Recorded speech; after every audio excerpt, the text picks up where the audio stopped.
Hey guys, welcome back to the channel. This is story about what if Naruto is neglected and gets the 8 gates part 1. Before I start, please do support for more amazing content and comments for part 2.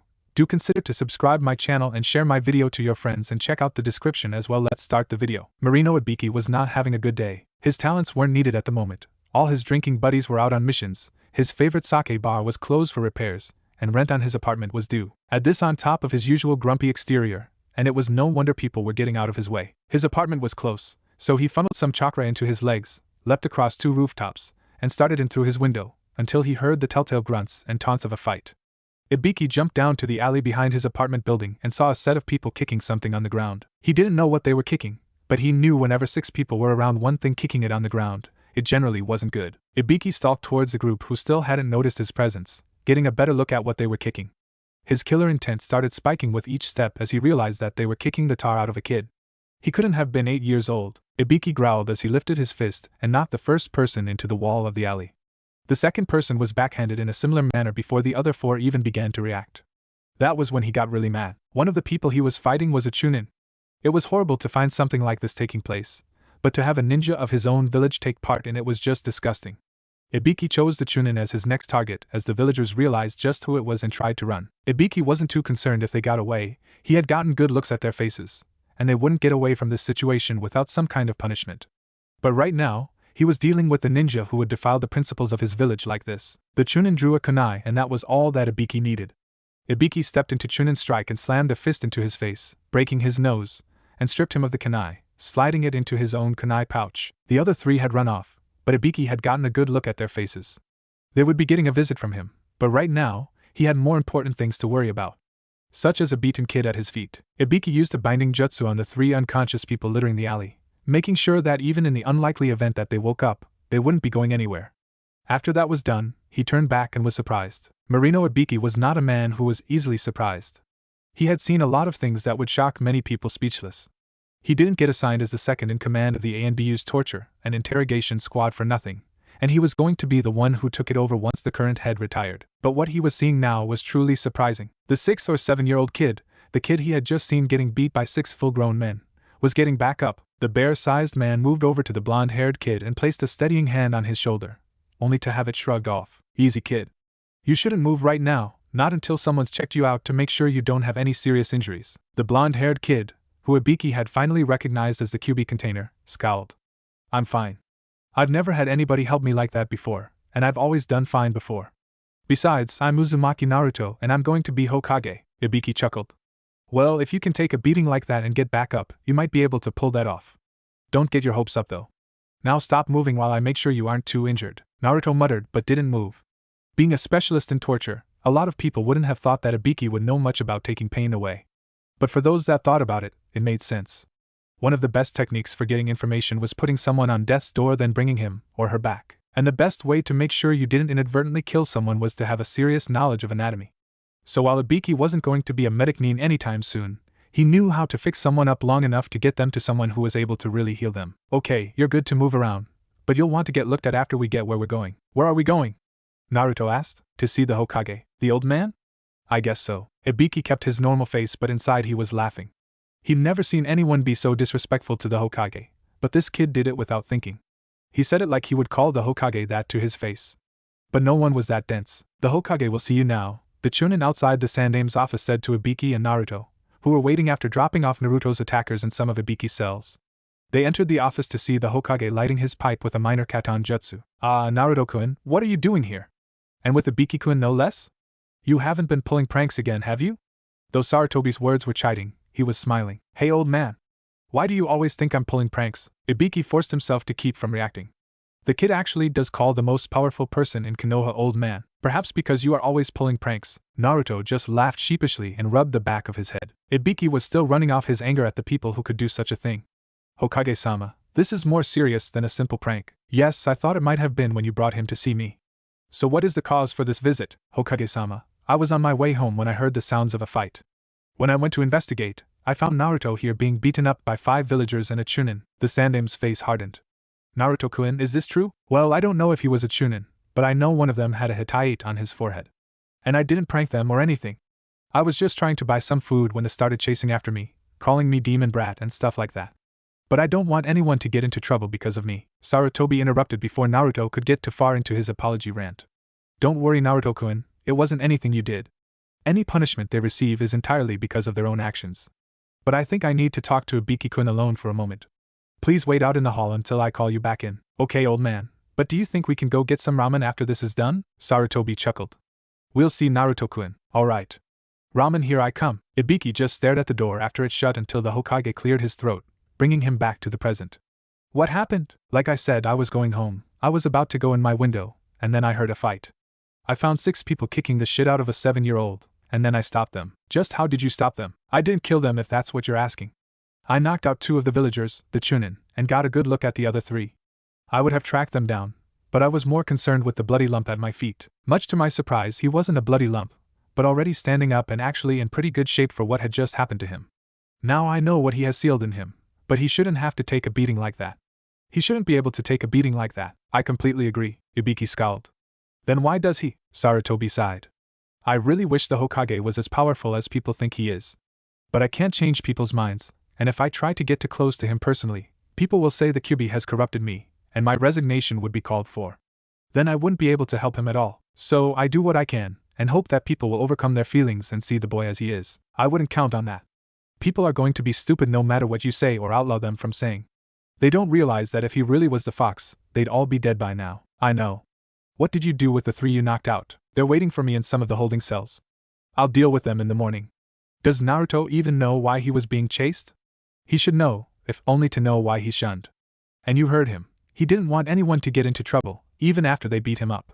I doubt he's going to go seeking revenge just because he knows why. I'm not sure that's the best idea. I wanted him to have a normal childhood. He took a 6-man beating and got back up like it was an everyday occurrence. That's not a normal childhood, no matter who you are. I'll do what you tell me, but I think he should know. The Hokage sighed and stayed silent for a moment. Bring Naruto-kun back in here, and I'll talk to him. But don't interrupt. Ibiki nodded, and brought the energetic blonde back into the room. Naruto-kun, I have something to tell you, but it may upset you. Alright, old man, what is it? Before I tell you, I want your word that you will try not to get too upset and listen to the entire story before you do anything. Is this really that big? Yes, Naruto-kun. Okay, I'll try not to go nuts and I'll listen to the whole thing. What do you know of the Kyuubi no Kitsune and its defeat? Naruto quickly assumed his thinking pose, and gave the basic telling of how the Yondaime killed this demon fox at the cost of his own life. Yes, that is almost what happened. Naruto scrunched up his face. What do you mean? The Kyuubi no Kitsune was the strongest demon in existence, the strongest of the Biju. Nothing could kill it, not even the 4th Hokage. But the fox was beaten, and if it wasn't killed, what happened? Wouldn't it come back to finish us off? I don't know. I don't know why the fox attacked us, and I doubt we ever will. But while the 4th did defeat the Kyuubi, he wasn't able to kill it.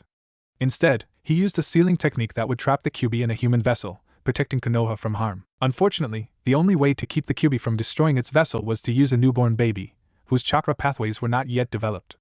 That way, the body could use the demon's chakra and grow to adapt to it, instead of being killed by it. So why didn't we get told this? Why is it a big secret? Because while the Yondaime wanted the Kyuubi's vessel to be seen as a hero for protecting the village from certain destruction, the villagers could only see the fox when they looked at the vessel. Someone who killed the Yondaime and their loved ones. So I was forced to create a law that prohibited anyone from speaking of what happened to anyone who didn't know the truth. I wanted the vessel to have a normal childhood. Unfortunately, I failed you in that aspect, Naruto-kun. Naruto may be one of the densest people in the village, and certainly not one of the most intelligent, but he wasn't stupid. So with all the information given, his 7-year-old mind could only come up with one thing. I'm the Kyuubi vessel, aren't I? He asked in a small voice, one that was strange coming from the usually loud boy. I'm sorry that it was easier, but yes, you are the one who had the Kyuubi sealed into him. Naruto sat in his thinking pose, looking rather run down, as if the beating he had taken earlier was just now taking its toll. After a few minutes of silence, he spoke. He had to do it, didn't he? Between one life or the entire village, he had to make the choice that he made. You're taking this much better than I thought you would be, Sarutobi said slowly, testing Naruto's reaction. What am I supposed to do about it now? There wasn't any other way to win, and he made the right choice for the village, which is what the Hokage is supposed to do. And since I'm going to be Hokage someday, I need to understand that. I don't like it, but he did what he had to do to protect his precious people. The Hokage smiled. I'm glad you understand. Now, you need to understand that what I've told you is a S-class secret, and it would be a bad thing if people found out. However, my law doesn't affect you, so anyone you want to tell you may, but I want you to know that you should be careful. You are not the demon, and you know this. However, some people do not see it that way, And those who you tell might not understand if you tell them. So you need to take caution, okay? Can we go get some ramen now? Sarutobi laughed. Unfortunately, I have a great deal of paperwork to finish. But if you ask nicely, perhaps you could persuade Ibiki-kun to take you. Naruto immediately rounded to face the scarred man. Please take me to get some ramen. I'll be good and Ichiraku's is so good, and I'll even help pay. And Ibiki cut the small boy off. Just shut up and come on. Ibiki would have rather just gone and gotten drunk to try to forget the ignorance of people in Konoha, but he had seen the Hokage's smile, and he knew he had no choice. Besides, he had the feeling the blonde would pester him until he said yes anyway. Hey old man, another bowl of pork ramen. Ibiki had been stunned and surprised more tonight than he had been for a long time. But the sheer amount of ramen this 7-year-old was simply astonishing.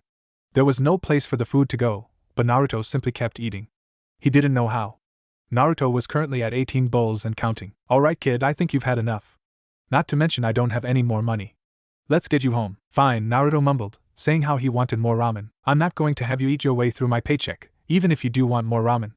Now let's go. Ibiki and Naruto walked the short distance from Ichiraku's to his apartment, where Ibiki felt his anger rise at the state of it.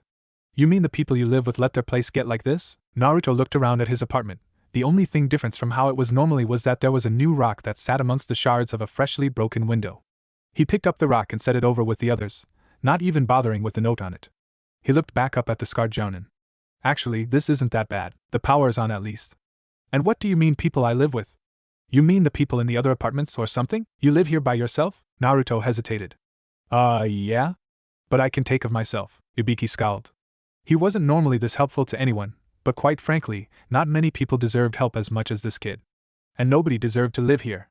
Hell, his interrogation cells were nicer than this apartment. Fuck it. Kid, grab some clothes for tomorrow, and come with me. I'm not going to have you living in a shithole like this one if I can help it. Naruto stared at the large man blankly.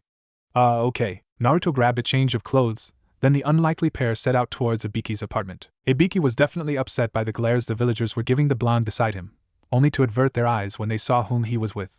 Though some continued their arrogance, and looked at Ibiki with praise in their eyes, as if they thought Ibiki was taking him to one of his interrogation rooms. That simply disgusted him that people of his own village could think that way. The thing that cut him the worst was that Naruto seemed used to it. Hell, Naruto wasn't just used to it, he was moving like absolutely nothing was wrong or out of the ordinary. Like this was something that happened to everyone. Ibiki reined in his killing intent. Naruto was looking at him funny. Sadistic torturer he may be, but he didn't like messing with kids like that. You said you wanted to be Hokage, right? Ibiki asked. At Naruto's fervent nod, he continued. Then you need to be a decent ninja first. Higarashi's is the best place in Konoha for equipment. Naruto hooped and started to do a dance, but quickly followed after Ibiki when he wasn't being waited for. After a few minutes of looking around, meaning Naruto was staring at all the weapons in awe, a shop clerk approached them. Ibiki-san, it's good to see you again. What can I do to help you? Then the clerk noticed exactly who was with Ibiki and his face fell. It didn't turn into a sneer or grimace like some of the others Ibiki had seen that morning, but it definitely told him Naruto wasn't particularly welcome. Ibiki saw this and immediately pulled him off to the side so Naruto wouldn't overhear them. Ibiki-san, is it truly wise to have him here? Why? Is there something wrong with him that would cause a problem, Higurashi-san? He's no more trouble than any other 7-year-old. The worst he might do is pull a prank, and he knows not to do anything of the sort. Higurashi held up his hands quickly. I have no problem with the boy myself, but I have to look out for my family. Ibiki's scowl deepened. No, not like that, it's just this shop is my family's only source of income since I retired. While I don't see anything wrong with the boy, some of my customers might not see it that way, and I can't afford to lose too many.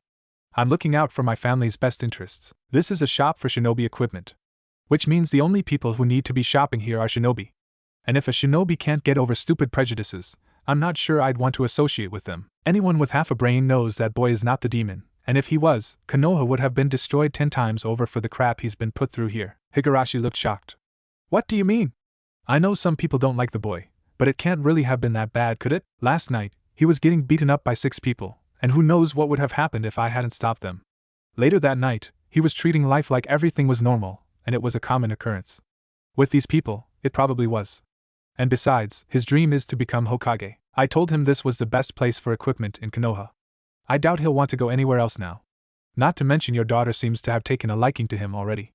Ibiki nodded over to where Naruto and a girl with chocolate brown hair done up in buns on top of her head were talking. Hey, I'm Tenten, do you need some help? Naruto started at Tenten's voice, due mainly to not being used to people talking in a pleasant tone to him. Yeah? Ibiki brought me here to get some stuff, but he didn't tell me what it was, so I kinda have to wait for him. He's over there talking with that guy, Tenten smiled. That's my dad. This is his shop, and it's got the best weapons anywhere. All the best ninjas shop here. Yeah, well, I'm not just going to be a ninja, I'm gonna be Hokage, the best ninja in the whole village. You're a little short to be Hokage, aren't you? Naruto scowled. I'm not short, and I am going to be Hokage. Nobody's going to stop me, fine, but I'm going to be able to beat you. I'm going to be the best kunoichi ever. Just like Tsunade-sama. Who's she? Tenten's face went slack, in a dumbfounded expression. What do you mean, who's she? What do you mean? What do I mean? I don't know who she is and I was asking you to tell me so I would know. That's what I was asking. Tsunade-sama is only the best kunoichi alive, one of the legendary Sannin, and the best medic nin ever. She could probably take over for the Hokage when he retires. No, she couldn't, because I'm going to be Hokage. Tenten sighed, exasperated with the Hokage hopeful. The Hokage's old, and you're still little. Even if you do become Hokage, she'll take over when the Sandaime retires. Maybe you could get it when she retires. Naruto's face took on one of slow comprehension. Yeah, and I'll get even better when she's Hokage. So, you want to be friends? I guess so, but I've never had a friend before. What do we do? Before Naruto could learn exactly what friends do, Ibiki and Tenten's father wandered over. So, I've been talking with Ibiki-san, and I understand you want to be a ninja. Best to start out early, I always say. Alright, I'd say he needs 2 sets of starter shuriken and kunai, blunted so he doesn't kill himself, and some weights would be good too. Build up his speed so he can get away from the shit he gets in. Higurashi Sato nodded. Tenten, can you go in the back and get the shuriken and kunai for me? At her nod, he turned back to Ibiki. So, do you want to have simple arm and leg weights, or did you want to go with a full weighted suit? Ibiki looked Naruto over. Go with both. Just little ones to start out with, but make sure you can add to them, he might get used to them pretty quick. Sato shrugged. Usually people go with one or the other, but if you're sure, he walked off to get the correct weights. After finishing up their shopping, it was getting late, so Ibiki took Naruto back to their apartment, told him to stay in there, and not open the door for anyone, including himself. He had a key to let himself in, whereas someone disguised as him wouldn't. Ibiki didn't really think anyone would be stupid enough to try to get into his apartment, but if there were, he wasn't going to let Naruto make it easier for someone using a basic henge. Once that was done, he headed towards the bar to get properly sloshed. He needed to forget the villagers' reactions to Naruto. While Ibiki was getting drunk, Naruto was sleeping, having a nice dream about him throwing his shuriken, defeating his enemies, being raised up as Hokage, and being hailed as a ramen god. As he stood in the Hokage's office, looking out over Konoha, the dream swirled. As the area around Naruto regained shape, he was standing in a dank hallway, pipes dripping, and a low rumble coming from the end of the hallway. Naruto took a tentative step forward, and jumped when he heard a voice speaking to him. Hey brat, get down here. Naruto slowly crept towards the voice, coming from the direction of the rumbling. Hurry up, I don't feel like waiting, you little ape rat. Naruto jumped again and rushed forward, emerging in a room that dwarfed him, making him feel truly small. There were bars separating the room, a large seal covering the center. But he froze at the sight of the gigantic red eyes, glowing in the darkness. Naruto knew what this was, the Kyuubi no Kitsune. Naruto felt the eyes concentrate on his body, and there was blast of wind as the demon snorted in disgust. I still can't believe I got sealed in something so damn little. Blue eyes flashed as Naruto shook off his shock. Hey, I'm not little. Take that back. A loud yapping sound filled the air, a sound Naruto took as laughter. You've got guts, I'll give you that, to talk back to the Lord of Demons like that. As for the little comment, I'm not going to take that back, it's the truth. Stupid human, before I ended up here, I was able to destroy a mountain with a single swipe of one of my tails. Compared to my former glory, you're tiny. Naruto didn't have a response to that, and settled for a scowl. What am I doing here? I needed to talk to you. And seeing as how you know about me now would be a good time. I would have done it sooner, but quite frankly, I didn't need you hearing voices and thinking you were crazy. If you were to do something like try to carve the voices out of your head, that would end up bad for the both of us. You die, I die. I don't want to die, so don't do something stupid and get yourself killed. Got that? I don't want to die either. But what do I get out of it? Kyuubi laughed again, harder than before. You know, you're one of the only humans ever to ask me for anything, and the only one stupid enough to do so in such a tone. But what do you get out of it? Stupidly large chakra reserves and increased healing, that's what. Maybe something else if you impress me. Don't count on it though. If not for me helping you out, you would have died several times over from the beatings those idiotic villagers give you. Naruto shuffled his feet before replying. Thank you, he muttered. What? Kyuubi asked, actually sounding bewildered. Naruto looked the demon fox directly in the eyes, his own glinting with determination. I said thank you? If someone saves your life, you're supposed to thank them. Even if they're a bastard fox that got you in the trouble to begin with. The room was silent, save for the constant growling that came from the red-eyed prisoner. You're fucking confusing, brat. Eloquent as always, Naruto replied, huh? QB sighed, or at least that's what it sounded like to the blonde. You're confusing as hell. No, hell's fairly straightforward. Lots of torture and pain. Bunch of fire. But you have the balls to insult me, yell at me, you don't fear me, at least not near as much as anyone with good sense, and then you turn around and thank me. You're confusing, even to someone who's lived as long as me. Well, if you can call being stuck behind a seal living, I already said it. You saved my life, and that deserves a thank you, even if you did it just to keep yourself alive. You make my life hell, but it's not like you asked to be stuck in my belly. Yondaime did that. So he gets his share of the blame. As for me insulting you, you're touchy and deserved it anyway. As loath as I am to admit it, that attitude probably means we'll get on better than either one of us thought. Damn it. The two glared at each other before Naruto broke the silence. I've got a question. Why did you attack Konoha? You know, the only other person to ask me that was your pops, QB said in a thoughtful tone. And my dad? Naruto choked out. Yeah. That blonde prick that sealed me in here.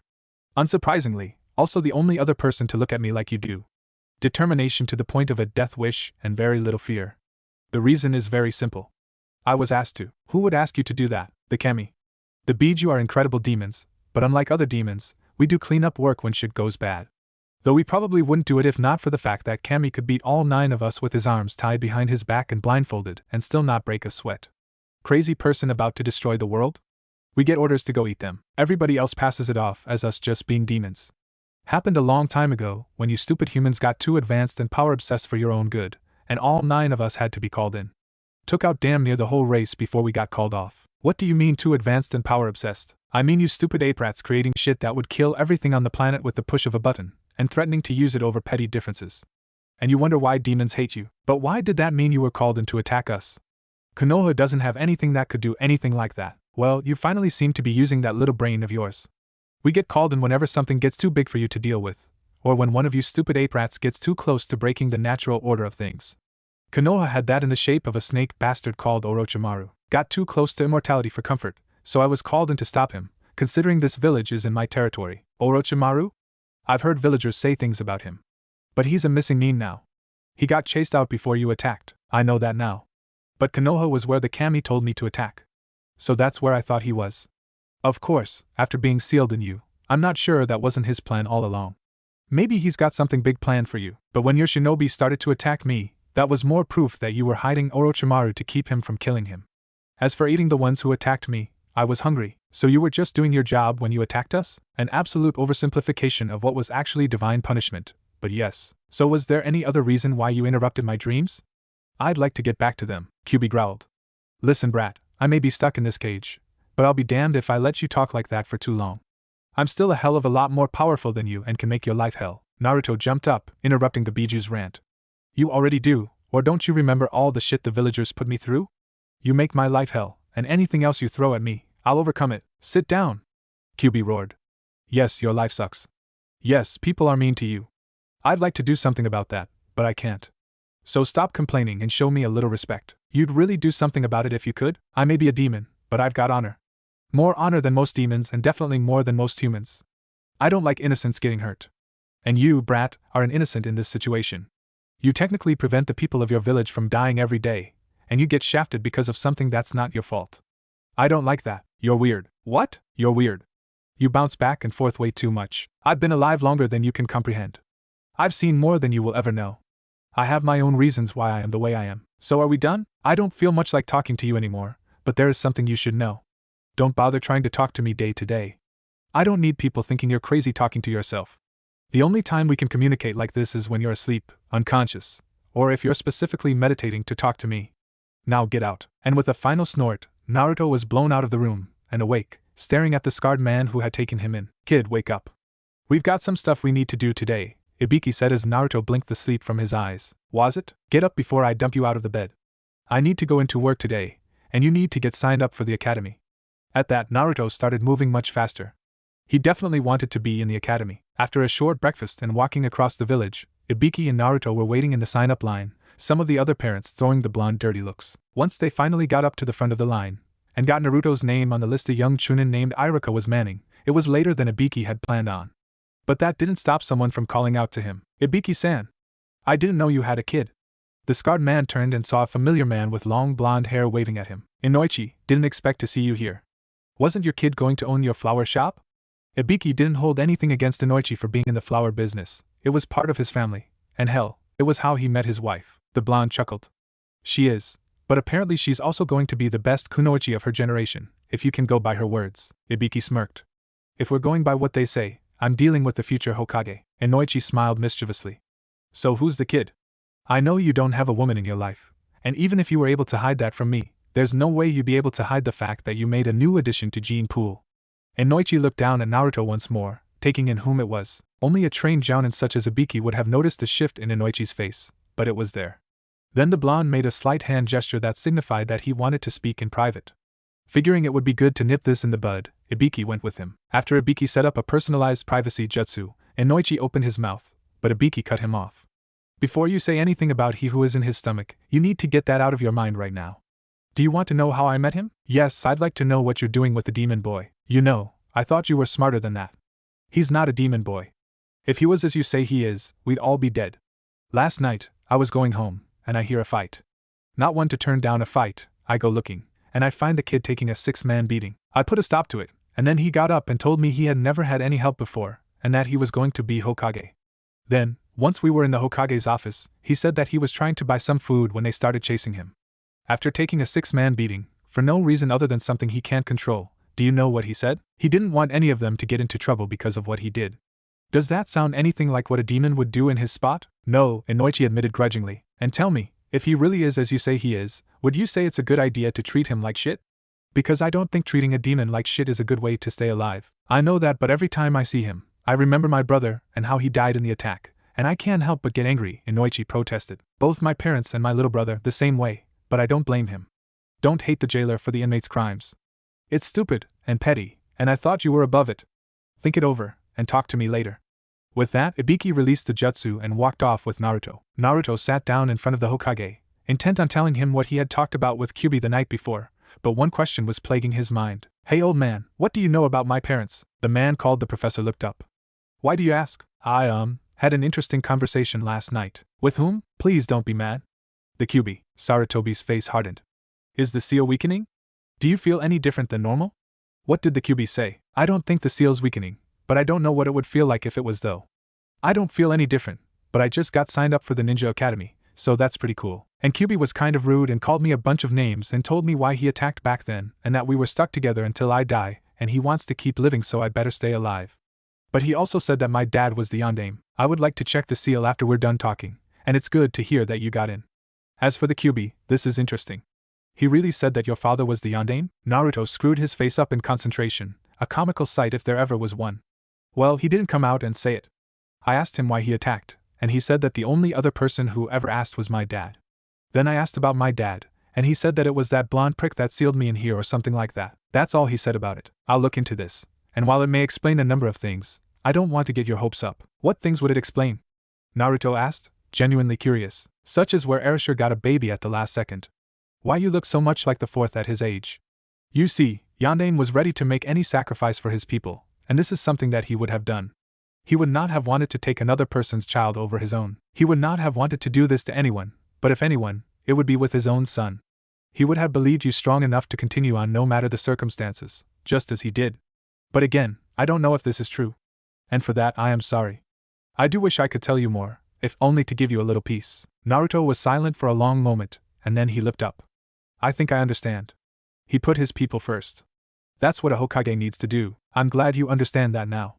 If you are going to be Hokage as you say, it's a very important lesson. About the other thing why Kyuubi attacked. Did you want to hear about that? Sandaime smiled.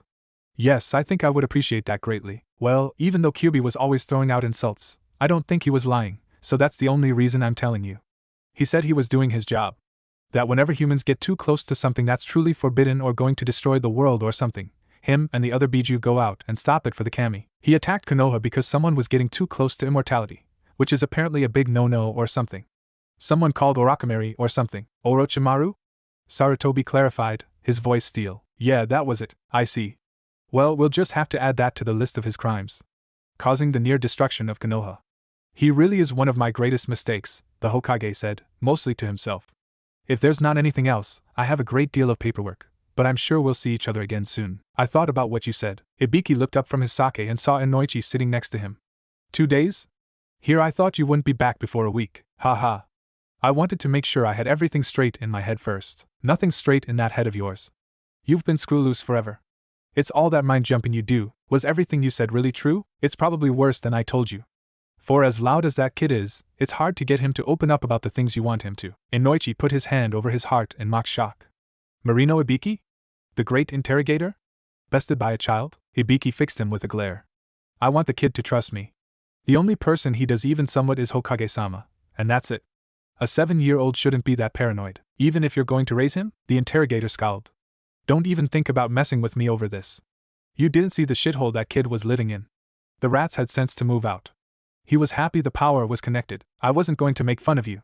I was just saying that you aren't the definition of trusting either. Neither of us can be, but he's worse than me, and at 7.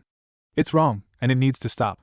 I intend to help. I talked with Shikaka and Choza about it, and after they told me I was being an idiot for thinking the way I was, they said they were on your side. I'm not over my issues with him, but I'm working on it. And we'll help you with the kid when you need it. Cammy knows you'll need it. You're not exactly the child-rearing type, you know. I thought they would kick your ass for thinking like that. Shikaka's too lazy to be troubled with thinking that way, and Choza's too easygoing. But it's appreciated. No problem. But I should probably get back. I don't want to think about what could happen if he got into my special stash. Porn? The glare sent Inoichi's way was enough to make the seasoned jounin flinch and lower his eyes. I keep my really fun toys at home. I don't trust the guys at work not to fuck them up, and I don't trust Enko not to overuse them. Inoichi shuddered. Yeah, getting home would probably be a good idea. Ibiki-kun, Naruto-kun, have a seat, please, the Hokage greeted with a smile.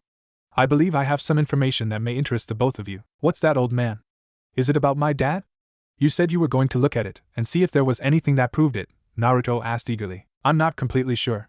The Yondaime was a private individual, at least when it came to his own life. Very sociable, but very secretive as well. He had the ability to turn any conversation away from himself without you knowing it until later when you realized you didn't get any information. This was a good thing, with his numerous enemies, but it does make finding information about him that I didn't already know difficult. It may have taken me a month, but I found one of his scrolls recently, and I believe it is the solution to our problem. How do you know that? Naruto asked. It has his seal on it. Oh, however, I don't know what it contains simply for the fact that this seal acts not only as an identifying seal, but also as a blood seal. It appears to from around the time of the Kyuubi attack, but again, I cannot be sure. Okay. But if you don't know what's in it, how do you know you have information for us? Do you know what a blood seal does? I think so. Ibiki had one put on his box of toys so I can't get into them. He hasn't even let me see what's in it to know if I want to play with them or not. Mean it. Naruto stuck his tongue out at his guardian, who smiled back. Luckily, Naruto was mostly used to it by now. For those that weren't, one of Ibiki's smiles was a fairly frightening sight. Sarutobi was trying to decide between disciplining Ibiki for keeping torture implements in his apartment, and laughing at the fact that Naruto thought Ibiki had toys he was keeping from him. He settled on an impassive face that came from years of experience of suppressing reactions and continued on. Yes. A blood seal will only open for those people key to the seal and their family. This primarily used to protect clan secrets, however. I suppose it could be used to keep things from mischievous little ninjas, but I still don't see how that helps us know if the Yondaime is my dad or not. Ibiki really hadn't thought Naruto was this dense. Sometimes he wasn't. Sometimes Naruto made incredible insights that people doing double takes simply to confirm who made the comment. Other times he was like this, denser than people believed possible. He means that if your blood works on the seal, you're related to the Yondaime, regardless of the information inside. Oh. That makes sense. But old man Hokage, why didn't you have this thing before? I thought everything Yondaime left was a great treasure or something. Sarutobi cleared his throat. Yes, well, do you remember what I said was the greatest bane of any Hokage? I know this one. Wait a minute, it was something stupid. Paperwork. That was it. Paperwork. Naruto sat back in his seat, looking distinctly pleased with himself. At the time after the attack, Konoha was in a state of disrepair, and quite frankly, we were more concerned with the village. Paper got shuffled around, and records from the time are shaky at best. I think this scroll was simply mixed in with something else, and got lost among the archives. That's why it took me so long. Not to mention the Kazama clan was known for being rather unorganized. Oh. Okay. But when I become Hokage, I'm going to do something about that paperwork you keep complaining about. I don't know what yet, but I'm gonna fix it. Sarutobi chuckled. Naruto-kun, if you accomplish that and that alone, you would most certainly be the greatest Hokage. But back onto the topic at hand, all you need to do is smear a little blood over the seal. Alright. Naruto quickly bit his thumb, ran the blood over the scroll's seal. Nothing happened for a moment or two, save Naruto sucking the excess blood off his thumb, and then the seal glowed a faint blue before opening. Hey, it worked. We saw that kid. But I'd say that confirmed it. You're the Yandame's son. There isn't any way to fake that, is there? The Hokage drew a long breath from his pipe, blowing out slowing. No. Not that I know of, and especially none that Naruto would be able to perform. To fool a blood seal would require copious preparation, prior knowledge, and most likely a seal master, and Naruto-kun had none of those. Naruto-kun is the Kazama heir. Now, if you would be so kind, can you tell us what is on the scroll? Naruto shrugged and started reading over it. I don't know what this is. May I see? Naruto tossed the confusing scroll to the Hokage. This is a storage scroll. But why would Arashi-kun put a blood seal on a basic storage scroll? Unseal, Sarutobi commanded, and in a puff of smoke, there were 3 tri-pronged kunai in the center of the scroll. Ibiki's eyes widened and the Sandaime smiled. What's so special about those? They're just some funky kunai, right? No, not at all. These kunai were instrumental in a technique that gave the Yandaime most of his fame. These were the reason he was called the Yellow Flash of Konoha. Whoa, cool, Naruto said, eyes now fixated on the weapons. Do you think I could learn that jutsu? Huh, don't get too excited. I do not know the technique, nor do I have any scrolls that detail it. There may be something in the Kazama clan house, but other than that, the only other person who could even begin to help you would be my former student Jiraiya, and I'm not certain how much about it he knows. The only person to master that technique was Arashi-kun. Don't worry, old man, I'll learn it, even if I have to teach it to myself. The old man chuckled. I wouldn't get ahead of yourself. Make sure that you know the basics beforehand. However, since it has been proven that you are part of the Kazama clan, there's one other topic we need to address. Living arrangements. It took Ibiki a moment to realize exactly what the Hokage was getting at, but that was probably just because he didn't want to believe it. Hokage-sama, you can't be serious. My apartment is fine for the 2 of us, and that place is a part of Naruto-kun's inheritance. I agree that your apartment is fine for now, but Naruto-kun is a growing boy, and needs a place to develop. Your apartment is not the best place for that. Not to mention, there will be more places to hide your toys. What place are you 2 talking about? It's like you're trying to keep me out of the conversation or something, Naruto grumbled. No, we weren't trying to keep you out of the conversation. I was merely trying to convince Ibiki to let you move into the Kazama clan house. It is your inheritance, and probably more suitable for raising someone as rambunctious as you than a small apartment. Wait. I have a house? Naruto questioned in disbelief. The Hokage nodded. Yada! I've got a house. Sorry, Ibiki, but if you don't want to live there, I'm going on my own. I've got a house. Kid, I'm not letting you live on your own. Then you're living with me at my house. Ha! But it's a piece of Konoha history. You can't just live there. It would be disrespectful, but it's mine, and I want to live there. Why can't I? Sarutobi interrupted before the argument could go too far. I'm sorry, Ibiki-kun, but Naruto-kun is right. It is his house, and he has every right to live there if he wishes. I would hope that you would go with him, if only to make sure he doesn't end up hurting himself, but you can't do anything to stop him, Ibiki grumbled. Fine. I'll live in the house, but I'm doing so under protest. All right. When can we move in? The elderly Hokage merely chuckled at Naruto's wide-eyed expression. The Kazama clan house was far different from the other clan houses. For one thing, it wasn't in the noble district. The Uchihas and the Hyugas had always looked down on them for this, but since Naruto was the only Kazama left, and they looked down on him anyway, he didn't care. Instead of the noble district, the house was in middle of the woods, closer to some of the training grounds than anything else. The dense woods surrounding it made it hard to find, unless you knew exactly where you were going. The dense woods also had Naruto's mind racing with the sheer number of pranks he could set up in defense of his home. Another noticeable difference between Naruto's new abode and the other clan houses was the way it was set up. Whereas the Uchihas had a small city sprawling to house their clan, and the Hyugas favored a complex of rigid buildings, unyielding to any change, the Kazama clan house was small. Granted, it was still a large building, enough so for 15 people to live comfortably without doubling up, but it had nothing on the other clan houses of Konoha. The area where the Kazama clan house excelled was the grounds. The Uchihas kept building until they had a small city with no vegetation, and the Hyugas held immaculate grounds and gardens where you simply couldn't do anything for fear of disturbing something. However, the grounds where our hero now stood were perfect, at least in his mind. You could walk through them and be at one with the woods, you could hop through the branches in a never-ending game of nothing, or you could train to the point of exhaustion, whatever your desire. But the one thing that put all other reasons to love the house to shame was simple in Naruto's mind. It was his. Being an orphan who held the hatred of the village, save a few, Naruto had very little things he could call his own. What he was able to call his own, he held in high regard. Most of the things he owned, he couldn't really call his own. His old apartment? Paid for by the Hokage. Most of his clothes? Same thing. But now he had something of his own, something that had been his family's, and no one was going to be able to take that away from him. He wouldn't let them. As Naruto stepped into his house, he felt something he had never felt before.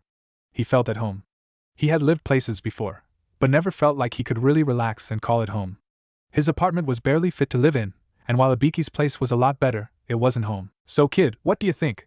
Ibiki asked. Naruto was speechless for once in his life, something that anyone who knew him would pay to see. "It's incredible." Naruto soaked in his onsen, relaxing and thinking about how his life had changed over the years. It was certainly for the better, that was for sure. He had befriended the Nara and Akimichi children, and could be around Ino whenever she wasn't obsessing about Sasuke. While that wasn't a lot of the time, it was definitely more time than if he were trying to talk to Sakura. Not that he tried that often. Naruto had asked Sakura out once, and after a particularly violent refusal, Naruto stopped asking. He had enough people that wanted to hit him. He wasn't about to add another one, but Sakura couldn't seem to see that. After Naruto stopped asking, they seemed to get paired up a lot. Sakura thought Naruto was trying to get paired up with her on purpose, and ended up hitting him all the time. Needless to say, Naruto wasn't happy. Naruto had even become friends with the Aburame heir, strange as it may have seemed to others. This wasn't to say that their friendship was entirely normal. It started during lunch one day at the academy. Shikamaru and Chuji were out with the flu, and Naruto didn't want to eat alone. He saw Shino sitting alone, and plopped down next to the Aburame. After a while of Naruto talking, and Shino sitting silent, Iruka called them back in, and Naruto thanked Shino for sitting with him and letting his talk. Shino nodded, and from that day forth, they were sitting together. Naruto talked incessantly, and Shino rarely said a word. Shikamaru and Chuji couldn't really explain it, but the two opposites were close. In truth, Naruto was able to read Shino's moods better than anyone else at the academy after a while, and Shino was able to read Naruto's actual moods rather than the false front he so often put up, something even Ibiki had trouble with at times. After a year or so, Shino finally asked the question that had been plaguing him for some time. He wanted to know why his Kikai bugs didn't like getting near Naruto. After some pestering, Shino looking at Naruto in silence and Naruto knowing that Shino really wanted to know, but wouldn't hold it against him if he never told him, just because he's a good friend, Naruto caved. Shino sat in silence for a moment, while Naruto started apologizing and stammering that he understood if Shino never wanted to see him again. Shino stopped him with a simple thank you and let Naruto know that he understood, using the Kikai as his example. Just because there were Kikai in his body, that didn't mean he was a Kikai. After that, Shino didn't mention it anymore, and didn't act any different. Naruto was a better friend for it. Naruto didn't get to see Tenten too often, but he made sure to stop by her family's weapon shop at least every other week. She kept on him to take up more weapons, but he knew he would never take up more than 1 or 2, maybe 3, outside of normal kunai and shuriken. She claimed that if he had more weapons, he'd always be prepared, no matter the situation. He claimed that if he had just a few, and trained against all of hers, he wouldn't need all of the weapons she carried. It was really just an argument carried on between friends for the sake of it. Both knew what they were going to do, and the other wasn't going to be convinced their way was wrong. Tenten was going to work with an absurd amount of weapons, and Naruto was going to do whatever the hell he needed to, damn the odds, and damn what he's supposed to be able to actually pull off. Kiba and Naruto had a friendly rivalry with each other, or at least as friendly as things would ever get between them. They both respected the other's abilities, and if hard-pressed to give an honest answer, they'd say the other was a damn good ninja. By other than that, the two were completely content to glare at each other, insult each other, argue, and occasionally pull a prank together. Hey, pranks take precedence over any argument. Sasuke and Naruto had a not-so-friendly rivalry. It was easy to say that they despised each other. Sasuke was top in the class, and made sure everyone knew it. Brooding, stuck up, had most everything handed to him on a silver platter, couldn't get over his past, had almost every girl in the village hounding after him for it, and Naruto hated him for it. Sasuke just didn't like anyone. Naruto could sympathize with having a bad past. Naruto could deal with Sasuke's revenge kick, to a point. Sasuke being the top of the class wasn't such a big deal, he was talented. Stuck up, he was an Uchiha, it was expected. Sasuke's fan club was a problem, but personally, Naruto thought a lot of them were scary, and at this point, was wondering if Sasuke was gay. The evidence was there, just look at his hair. The biggest problem was all of it combined, how he couldn't get over his past, or at least come to terms with it. How the teachers made sure the Uchiha got the most help, even though he rarely needed it, and how he disregarded everyone who wanted to help him. It was something Naruto couldn't understand, and so rivals they were. After a good long while of arguing, insults, and psychological warfare, Kyuubi and Naruto were finally able to come to an understanding. Naruto would do his damnedest not to die or get too injured, and Kyuubi would help him by giving him chakra, helping with stamina, and sometimes giving him a little bit of knowledge from the Kyuubi's vast years. They still bickered like a married couple most of the time though. Ibiki had been a good influence on Naruto. He was a good male role model, one that was there every day, unlike the Hokage. Ibiki helped with Naruto's training and studies, but with the academy teachers sabotaging Naruto's work, it was hard. Ibiki would have done something, but the academy teachers were sneaky enough to not get caught by Naruto, and without proof, Naruto wouldn't say anything that could get him into trouble like that. No, it would end up worse for him in the long run. When Naruto once claimed that he wanted to be just like his adopted older brother, Ibiki adamantly refused to teach Naruto the art of interrogation as he knew it. Naruto argued, and eventually, they came to an agreement. Ibiki wouldn't teach Naruto the physical aspect. He did end up educating the Jinchuriki on human psychology. Ibiki claimed this was more effective than physical torture when used properly. However, Naruto was still one of the most clueless people in all the shinobi villages when it came to the opposite sex. Ibiki also proved to be a horrible cook, only being able to do breakfast reasonably well, and that was still taking chances, so Naruto learned to cook fairly well. Naruto eventually figured out exactly what Ibiki meant by his toys, but still pestered the scarred man about it because he knew it annoyed him. Another person Naruto had gotten close to was Mitarashi Enko. They had argued at first, when they had met at the Hokage Tower. Several arguments and physical altercations later, they came to a topic they could agree on: Orochimaru. Enko wanted to kill him for abandoning her, and when Ibiki okayed it, Naruto told her his reasons for wanting to kill the snake bastard. As Naruto's story went on, Enko found she hated her old sensei more. It was one thing to bring pain to an individual, but he was the reason for the Kyuubi attack, and that was something that was truly beyond the pale. They kept talking and grew closer. After she was kicked out of her apartment for assaulting the manager, Naruto convinced her to come live with him. She agreed, just until she found her own place again. When she realized Naruto wasn't going to kick her out, she stopped looking for a new apartment. Now they were more like a dysfunctional brother and sister than anything else. The academy was not the best place for Naruto. The part that made sure Naruto always went, other than Ibiki threatening him, was that he could see his friends. Excluding them and Irika, there weren't many people who wanted him at the academy. The teachers covertly switched tests on him, berated him for things that would have garnered praise from a decent teacher, and actively made fun of him. Granted, it was difficult to keep his interest for some of the more academic pursuits, but if anyone really bothered to look, they would see him as the exceptional shinobi he was becoming. Already he was able to evade all the Chunin squads sent after him, and most of the ANBU squads. If Naruto were anyone else, he would have been lauded as the next great shinobi of the village, counted among those like the Professor, the Sannin, and the Yellow Flash. Instead, they tried everything they could to make sure he would die on his first mission out. After speaking with Shikamaru, they decided to do something about it. Shikamaru didn't know why everyone seemed to hate Naruto, but if they wanted to make sure he failed, why not oblige them? Naruto was against the idea at first, but eventually agreed. The two would stay at the bottom of the class as best as possible, and still keep passing grades. Shikamaru was lazy and just didn't want to do the work, and the teachers left Naruto alone more when he was doing poorly than when he was doing his best, so the plan was put into motion. Naruto had trouble going along with it at first, but when Shikamaru pointed out that if people were thinking they were fighting the dead last, they wouldn't expect to be fighting someone much better than that. Naruto's protest stopped soon after that. Naruto's full strength was something that Shikamaru didn't know. Naruto had broken into the Kazama clan jutsu vault, and started reading. After a few chakra control scrolls, which had Naruto cursing profusely before he mastered them, he came across a scroll for Kage Bunshin no Jutsu. While also on the forbidden scroll of the village, it was originally created by a Kazama. Unfortunately for Naruto, a lot scrolls were locked up with seals that would prevent him from accessing him until he was able to gain a better understanding of seals than he had, or was able to prove he was the proper rank in the village. He was just happy the Kazama weren't known for the organizational skills and Kage Bunshin and a few other upper rank techniques were misfiled. Naruto hadn't really changed much over the years.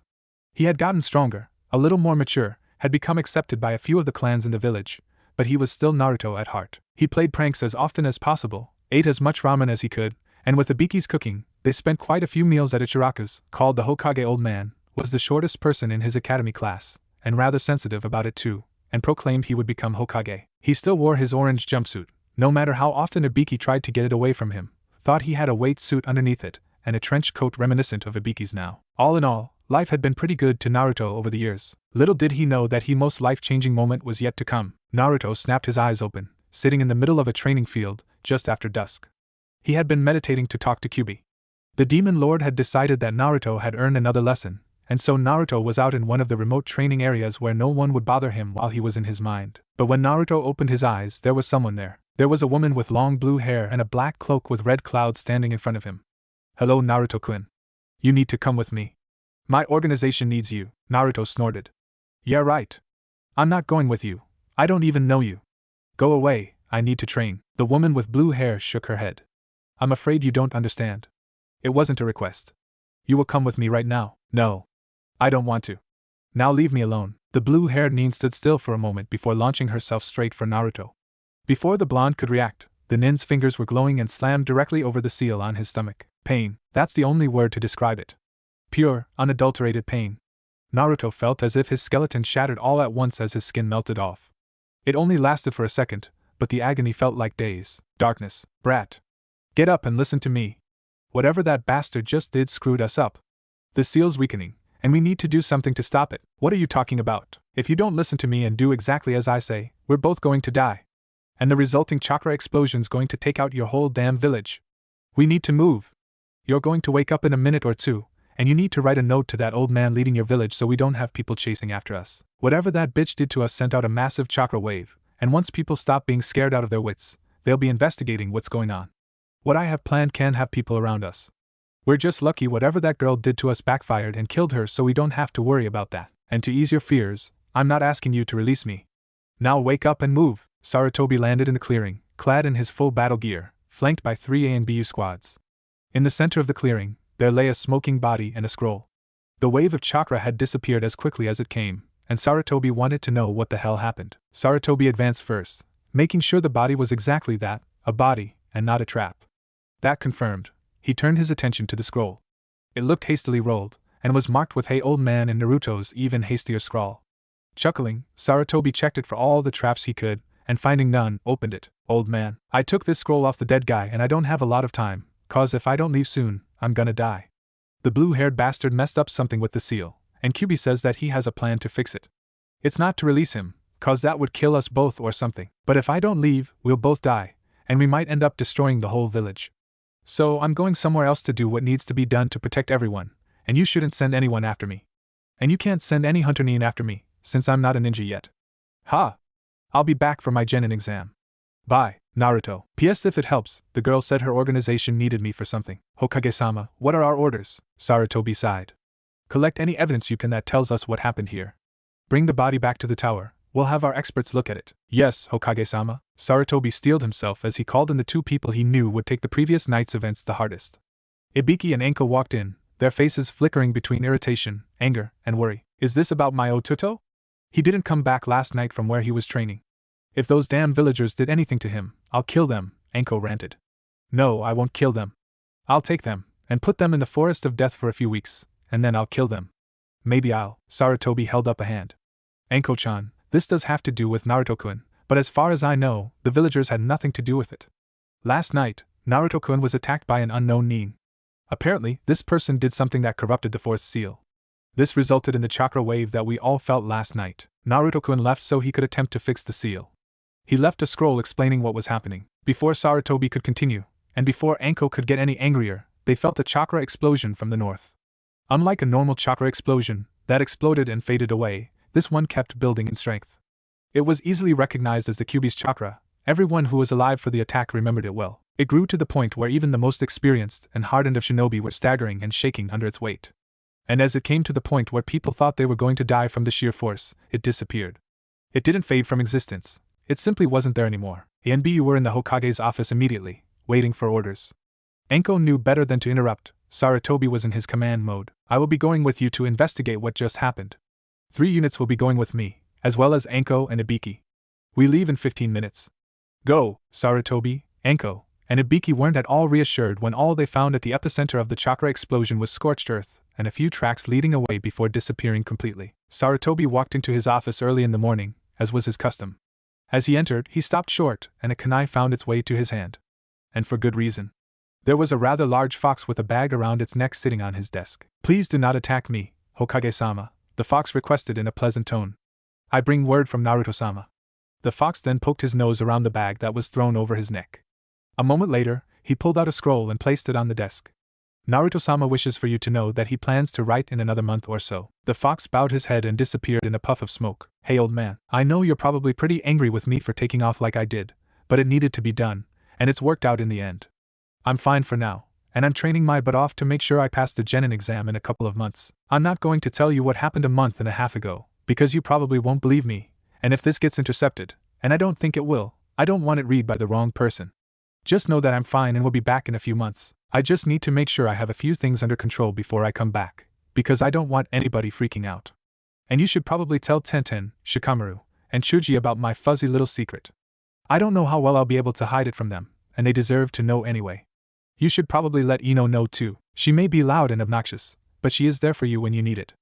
Just make sure she knows how important it is for her not to tell anyone, because otherwise it'll be all over the village. Not like most of the villagers don't know anyway. And get Shino to help you tell them. He found out a while ago, and it'll probably be good for them to hear someone their age knows and doesn't care.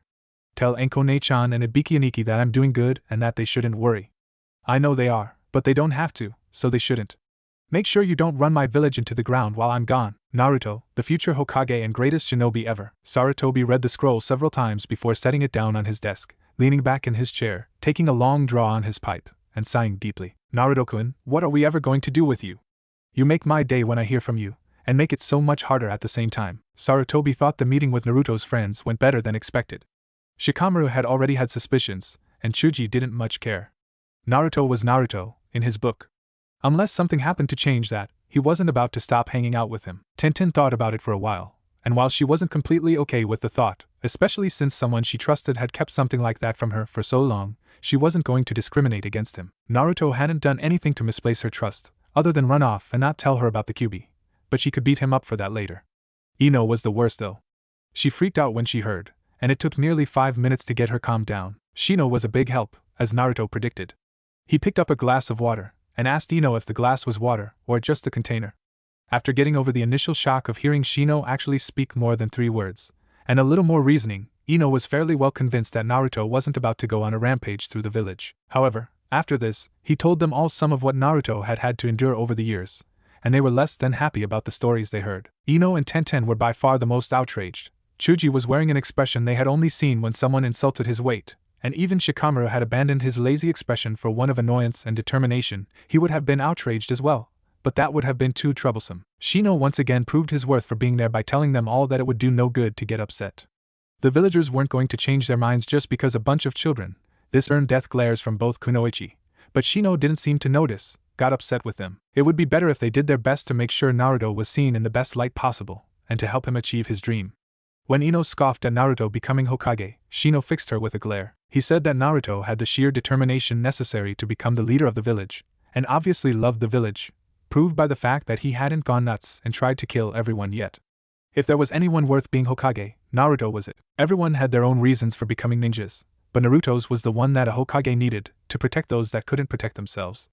After hearing Shino talk so much, everyone calmed down, vowed to help Naruto, and silently promised slow and lingering deaths to those who spoke ill of Naruto in their presence. Enko and Ibiki didn't take the news that Naruto was staying away from the village for several more months too well. Sarutobi felt sorry for the people they were interrogating. Another month and a half later, Sarutobi found himself in a similar situation, kunai in hand, and fox on desk. Are you going to threaten me with a kunai every time I deliver a message, Hokage-sama? The fox asked in the same pleasant and respectful tone, and giving Sarutobi the impression that the fox was grinning just like Naruto.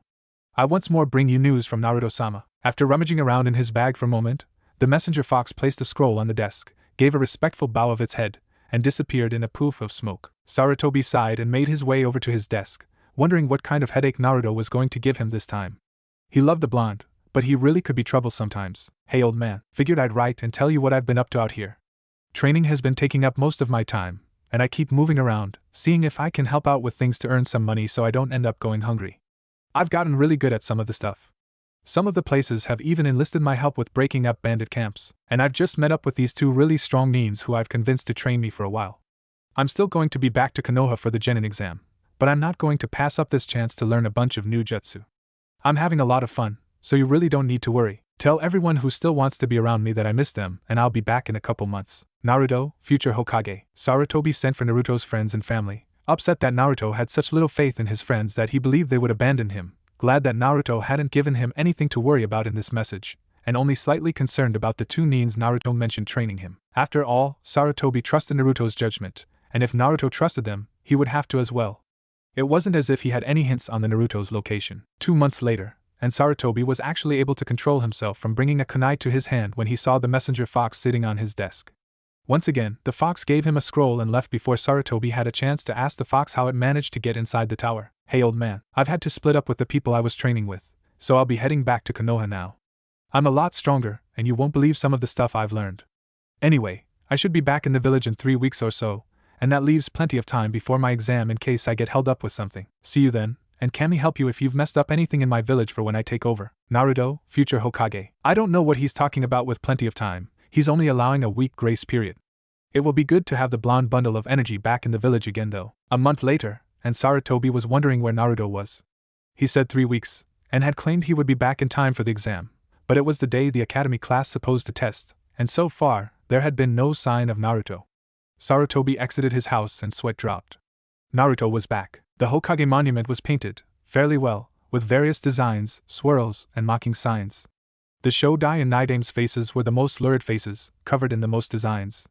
The paint job done to his face made him look a lot younger, and it also made him look like pervert, with dual nose bleeds and proclamations of erojiji and hentai. The Yandame's face was actually fairly respectful, though the overall paint job made it look like the fourth was a woman.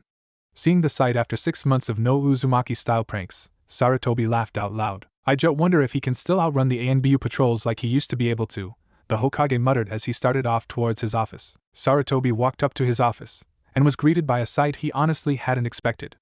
Naruto was standing there without any ANBU patrols guarding him, meaning he hadn't been caught by them, but was instead flanked by a silver fox, a pig wearing a red vest and pearl necklace, Tsunade, and Shizen. Well, Naruto-kun, you do know how to announce your return.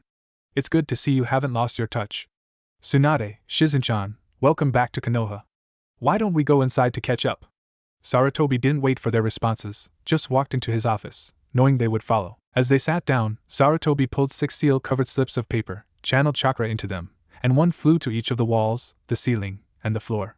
Okay, now we can talk about what exactly happened over the past few months without any chance of being overheard. I'm expecting an interesting story, Naruto-kun. After all, no normal circumstance could get my most attractive student to return. Tsunade scowled, but Naruto started talking before the slug Sannin could say anything. Well, it started when that guy in the stupid-looking cloak messed up the seal. I still don't know what he wanted, but Fuzzy thinks it has something to do with him. Anyway, I had to do a ritual with Fuzzy that would keep us from dying, and it's a good thing that I got so far away from Konoha before I did it, cause it took out everything for a kilometer around. Sarutobi nodded. Yes, I know. A team headed by myself was dispatched to see just what caused the explosion of chakra that we felt here. Would you mind telling me just what the effects of this ritual were? Well, you may not like it, but I promise I have everything under control. Remember that I have everything under control. Naruto took a deep breath and continued. This seal had been weakened where it wouldn't hold Fuzzy, and if it broke, we'd both die. So what we had to do was get close enough together for the seal to bind Fuzzy properly again. What that means is that we're basically bonded together now. We're separate, but the same at the same time, if that makes any sense, and there's no real way to separate us. Even some of the methods Kyuubi thought of that would allow him to live, and just kill me won't work.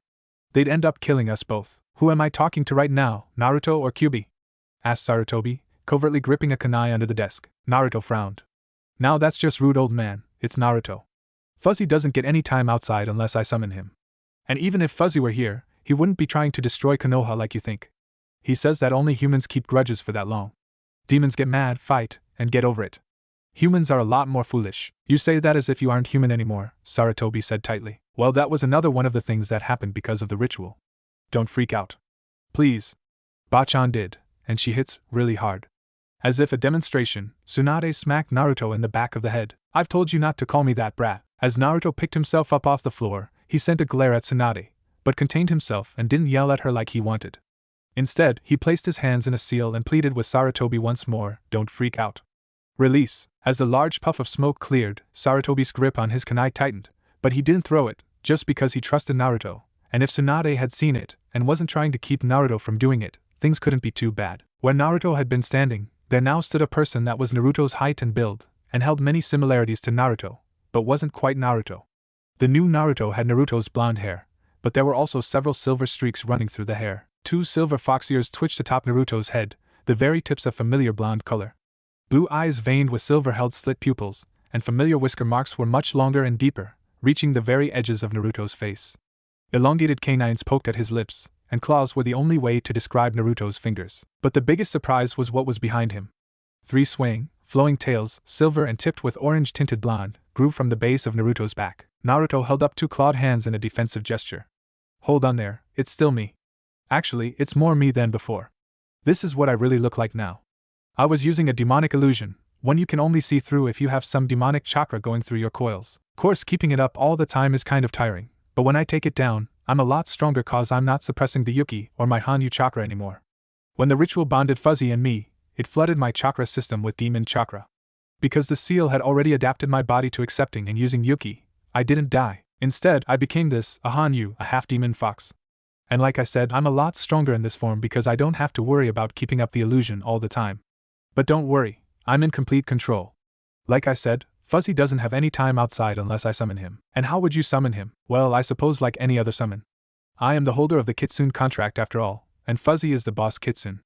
Of course, since Fuzzy is also a demon lord and not just a summon boss, he keeps some of his old tricks.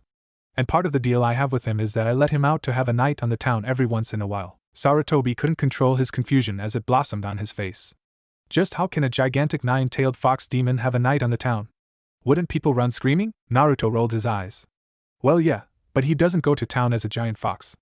I told you he kept some of his old tricks, and being able to change his size and assume human shape is just two of them.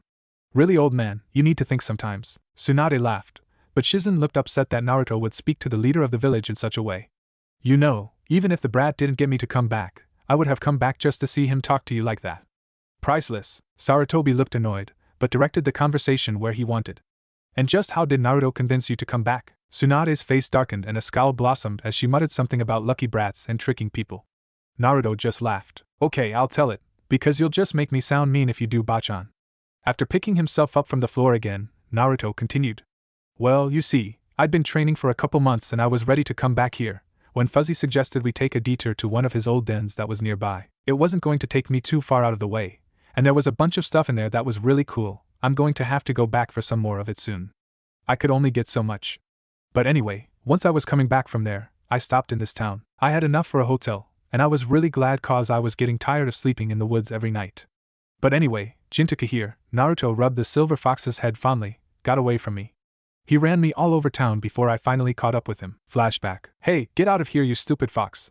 Leave Taunton alone. Naruto stumbled around a corner and saw the situation his companion had gotten himself in. Hey, leave Jintoku alone. Naruto dutifully marched towards his fox friend and snatched him away from the black-haired woman before placing him on the ground and glaring. What did you think you were doing? Huh. It's one thing in the woods, but in town you know you aren't supposed to run off.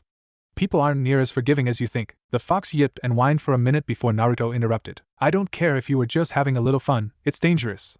I don't want anything to happen to you, and it will if you run off. Especially if we were in Konoha. People there don't like foxes, and if you were to go running around there, there's no telling what would happen. Another moment of yips and whines. I agree the pig smells good, but that doesn't mean you can try to make it dinner. Taunton looked alarmed and squealed. The pig is obviously someone's pet.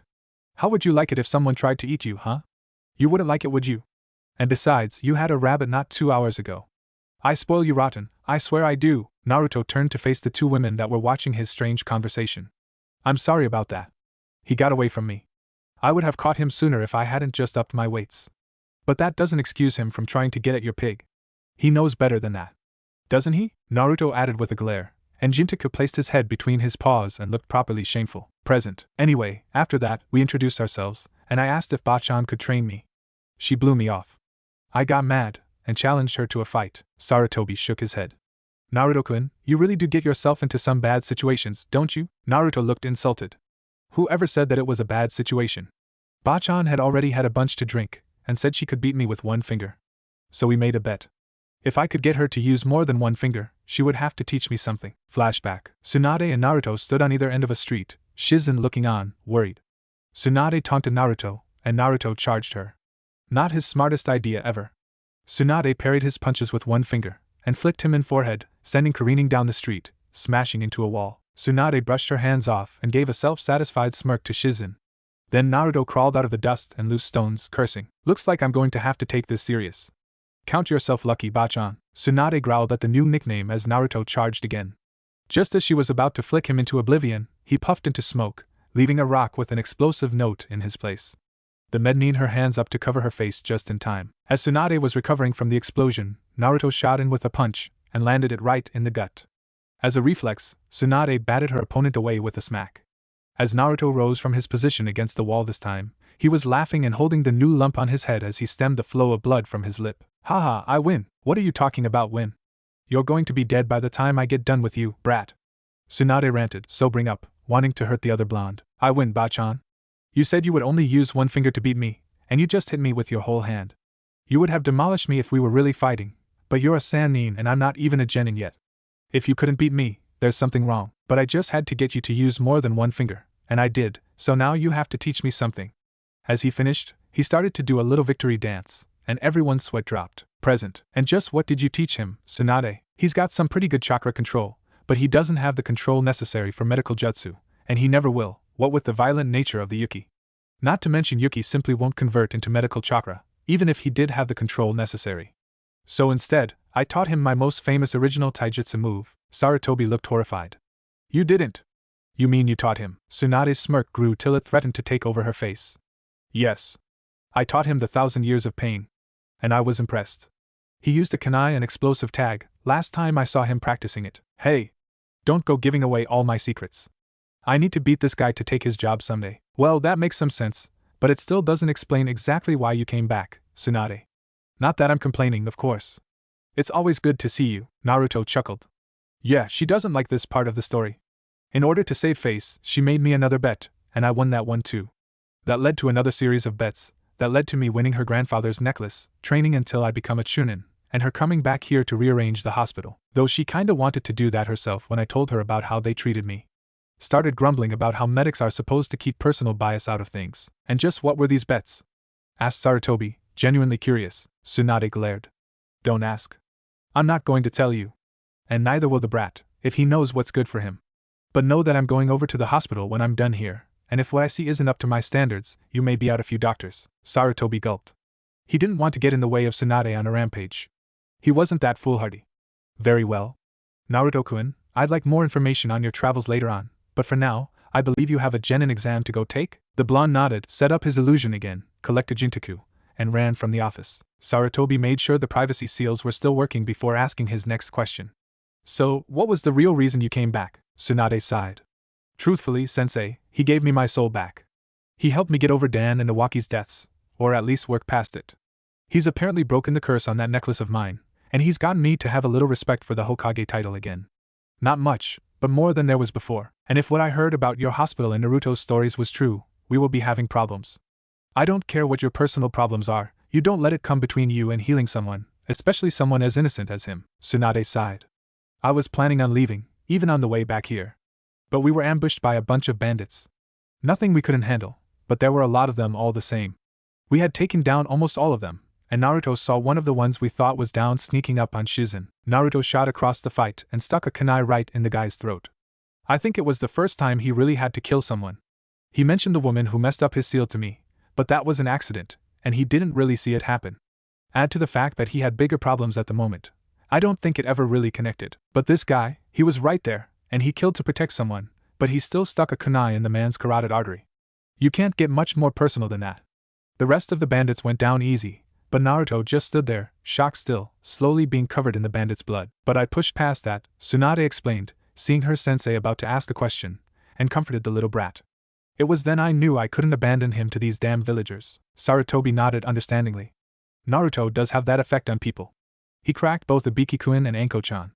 They're all practically family now. Well, he better have an extra room in that house of his he was bragging about. I remember it from when Erasure had us over, and I'm not abandoning him. Shizen just smiled warmly, glad that her mentor was home once more. Naruto tore through the village, pushing chakra into his legs, appearing to be nothing more than a blur except to Jounin and other exceptional shinobi. Even so, he was barely in his seat before the bell rang. But as no one seemed to notice him yet, he cloaked his presence further, and waited as Irika called roll. After roll was finished, and Naruto's name wasn't called, he yelled out, "Hey Irika-sensei, what about me, ... Every set of eyes swiveled to his seat in the back of the classroom, confusion, irritation, happiness, and relief flashing over their faces. Naruto, where have you been? What are you doing here? Are you responsible for what happened to the Hokage monument this morning? Irika demanded of his favorite student. Well, I have been on a training trip for the past 6 months, and I'm here to take my genin exam. Hokage's orders. And as for the monument, I'm shocked that you would think so little of me, shocked I tell you, Naruto said with a foxy grin, and a look in his eyes that screamed so innocent I'm guilty. And shouldn't you be passing out the test right now? I mean, we don't have all day to spend here. I haven't had a chirakas in 6 months, I'm in withdrawal. Irika looked confused for a moment, but then sent a face to Naruto that stated we're going to talk later, and began passing out the tests. As Irika was the one passing out the test, and no one else knew Naruto was going to be back for the exam, Naruto got a fair test, one that he took with ease, answering every question correctly and with his own distinct flair, mostly sarcastic remarks and comments that Irika would have yelled at him for if he had said them out loud. After the written exam, Mizuki took them outside for the taijutsu portion of the exam. Most used the academy taijutsu, the ones from clans using their family's style, earning them points in their own way, but seeing as Naruto wasn't on the list as normal, he went last. The test required them to land a blow on Mizuki, or fight well enough to prove they deserved a pass. Mizuki had been waiting for this portion, because he could beat on the demon brat without anyone being able to complain about it. However, it was not meant to be. As soon as Mizuki motioned for Naruto to start, the blonde shot forward with a punch to the gut that caught his sensei completely off guard and knocked him out of the ring and into a wall, bruising several ribs. Later that night, this would slow Mizuki down and allow for his capture by an ANBU squad, turning him directly over to Ibiki. Weapons took a similar turn, with Naruto being just edged out by Sasuke. Afterwards, the class went back inside for the final phase, Genjutsu and Ninjutsu testing. Okay Naruto, we will now be testing you on Genjutsu and Ninjutsu. Please perform Henge, Kawarimi, create 4 usable Bunshin, and dispel the Genjutsu when you feel it take effect. Performing Kawarimi to perfection, for a Genin, the examiners marked it down as a pass, even if it was against their will. As he performed Henge, and became a perfect copy of Irika, he felt the world disappear into blackness. Naruto tensed for only a moment before forming the correct seal and breaking the Genjutsu. Good job Naruto, congratulated Irika. Now if you'll make 4 workable Bunshin, we can be on our way. Forming a familiar cross-shaped seal, Naruto intoned Kige Bunshin no Jutsu. 4 Naruto clones poofed into existence, and the testers' collective jaws dropped. As one of the more bigoted Chunin was about to protest, Naruto smiled sadistically, a smile he had learned from Enko. You know, you just said it had to be workable Bunshin. You never said I couldn't use a more advanced form. But if you want, I can do Mizu Bunshin. As he spoke, he formed the needed hand seals and the pitchers of water drained and 4 more Naruto clones sprang into existence. So, do I pass? Irika found his voice first. Yes, Naruto, you definitely pass. Here you go. He tossed a Hittite to Naruto and smiled broadly. As Naruto ran from the room, he was faced with Ibiki, Enko, Tenten, Shikamaru, Chuji Ino, and Shino, all who looked like they were struggling with the decision over whether to hug him or hit him. Hee. Naruto scratched the back of his head and held up his new Hittite. I passed? The next thing Naruto knew, he was being alternately strangled, hugged, and bombarded by questions by Enko, Tenten, and Ino. Ibiki chuckled, silently telling Naruto he was getting what he deserved. Shikamaru was muttering something about troublesome blondes. Chuji smiled as he munched happily on a bag of chips, content that his friend was back, and Shino nodded imperceptibly and smiled, happy to see his friend again, though only Naruto or another Aburain would have caught it. I know you probably want to know a bunch of stuff, but I don't want to talk about it here. We should probably go to the Hokage's office. Besides, he didn't get to hear everything yet, and he wants to, so I need to talk to him anyway. Once the group finally made it to the Hokage's office, held up by the girls seeing Jintaku and taking the required time to pet and coo over the fox, and Naruto trying to escape to go to Ichiraku's, Sarutobi set up the privacy seals once more. Naruto started out with how he had gotten Tsunade to come back, as they had seen her leaving for the hospital as they were entering the office. Tenten was practically frothing at the mouth to see her idol and hear how Naruto had brought her back, though she wasn't happy to hear Naruto's nickname for her, or the fact that Naruto was betting with the Sannin. Soon came the time for Naruto to release his illusion, and he actively took away everyone's weapons this time. Tenten pouted a little, but Naruto wasn't about to take any chances. Everyone's reactions were different though. Another thing for the villagers to hate him for. Enko, well, I suppose it could be worse. And I always have said that he's an interesting guy. Ibiki, how troublesome. Shikamaru, at least he's really good at hiding it. But if anyone tries to mess with him, they go through me. Chuji, those claws look like they would hurt. Maybe he wouldn't even need a weapon now. And now he's looking good. Wait a second. This is Naruto. Known him forever, not someone to think is cute even if he is. Stop it. Tenten, oh, Naruto got hot. Wait. I love Sasuke. Damn it Naruto, stop distracting me. I really wish he wouldn't make such a big deal out of it every time he shows people. Really, it's not that big a deal. And I'm getting hungry. Jintaku, exactly what does your Hanyu form entail? Shino asked, the only one not shocked, speechless. Well, like I said, I'm half-demon, so I smell like a half-demon. It might get a bunch of animals to leave me alone, but it also attracts demons that might want to kill me. That's not good. But then again, Konoha is in Fuzzy's territory anyway, so I doubt any demons are going to come after me here. Since it's really a result of me and Fuzzy being merged closer, we talk directly without having to meditate or be unconscious. And before you ask, Fuzzy doesn't like being called Fuzzy. He only puts up with it because the other option was furry, and he said that had some connotations that he didn't want any part of. Anyway, I've got better senses, I'm a lot faster and stronger, and I'm the holder of the Kitsune contract, which is cool because I'm the first one ever to hold that contract. Jintaku yipped and Naruto looked down at him strangely. Oh yeah, I can also talk to foxes like the Inuzuka can talk with dogs, but I don't think I'm going to be using Jintaku in battle like they do. Maybe when he gets a little older. I don't want anything happening to him. Where did you meet Jintaku? Ibiki asked. Well, after the ritual, I was kind of just running on instincts for a month or so before I got my mind back in control. I don't really remember much of anything from then. When I woke up, I was living with a family of foxes way up north. When it came time for me to move on, Jintaku came with me. He's been with me ever since. Anything else you want to tell us? Sarutobi asked, amused. Naruto screwed up his face and thought. I've figured out a better way for me to do my weight training, but that's all I think of right now. Maybe something later. Ibiki and Anko looked interested at a new training method their little brother devised. And just how is that, Otodo? Naruto pulled off his shirt, revealing a well-toned body, and Tenten and Ino whimpered slightly. In the center of his chest, there was black seal that was familiar only to Sarutobi. It's a modified gravity seal. Most of the time, gravity seals are used by people that travel a lot and have a lot of stuff to carry, but don't want to deal with all that weight, so they use one of these to take away some of the weight. Since this one is modified, instead of lessening the gravity, it makes it stronger, and the best thing is that it doesn't have the problems normal weight training does. All I have to do is channel the right amount of chakra through it, and it releases, so I don't need that pause in battle to take off the weights, and it never trains one part more than another, because it affects my whole body equally instead of weights that can get off balance. And since I don't need to worry about getting any more weights, I can save money. I think that's it anyway. Sarutobi nodded, vaguely wondering where the blonde had found out about gravity seals. The concept had been tried before, but there was no one who could put up with the constant pressure without it. It either crushed them because they tried to move too fast, or their muscles and bones were rendered unusable because of the seals. Well, Naruto, I may have more questions later on, but I can see you're itching to get out of here, and I have a great deal of paperwork to finish. So, unless you have anything else to say, you're free to go. Naruto nodded, put up his illusion once more, and sprinted from the room, Jintaku on his heels, and everyone chasing after him once they realized he had left. After a welcome-back dinner/interrogation party, Naruto had fallen asleep, and barely woken up in time to sprint across the village.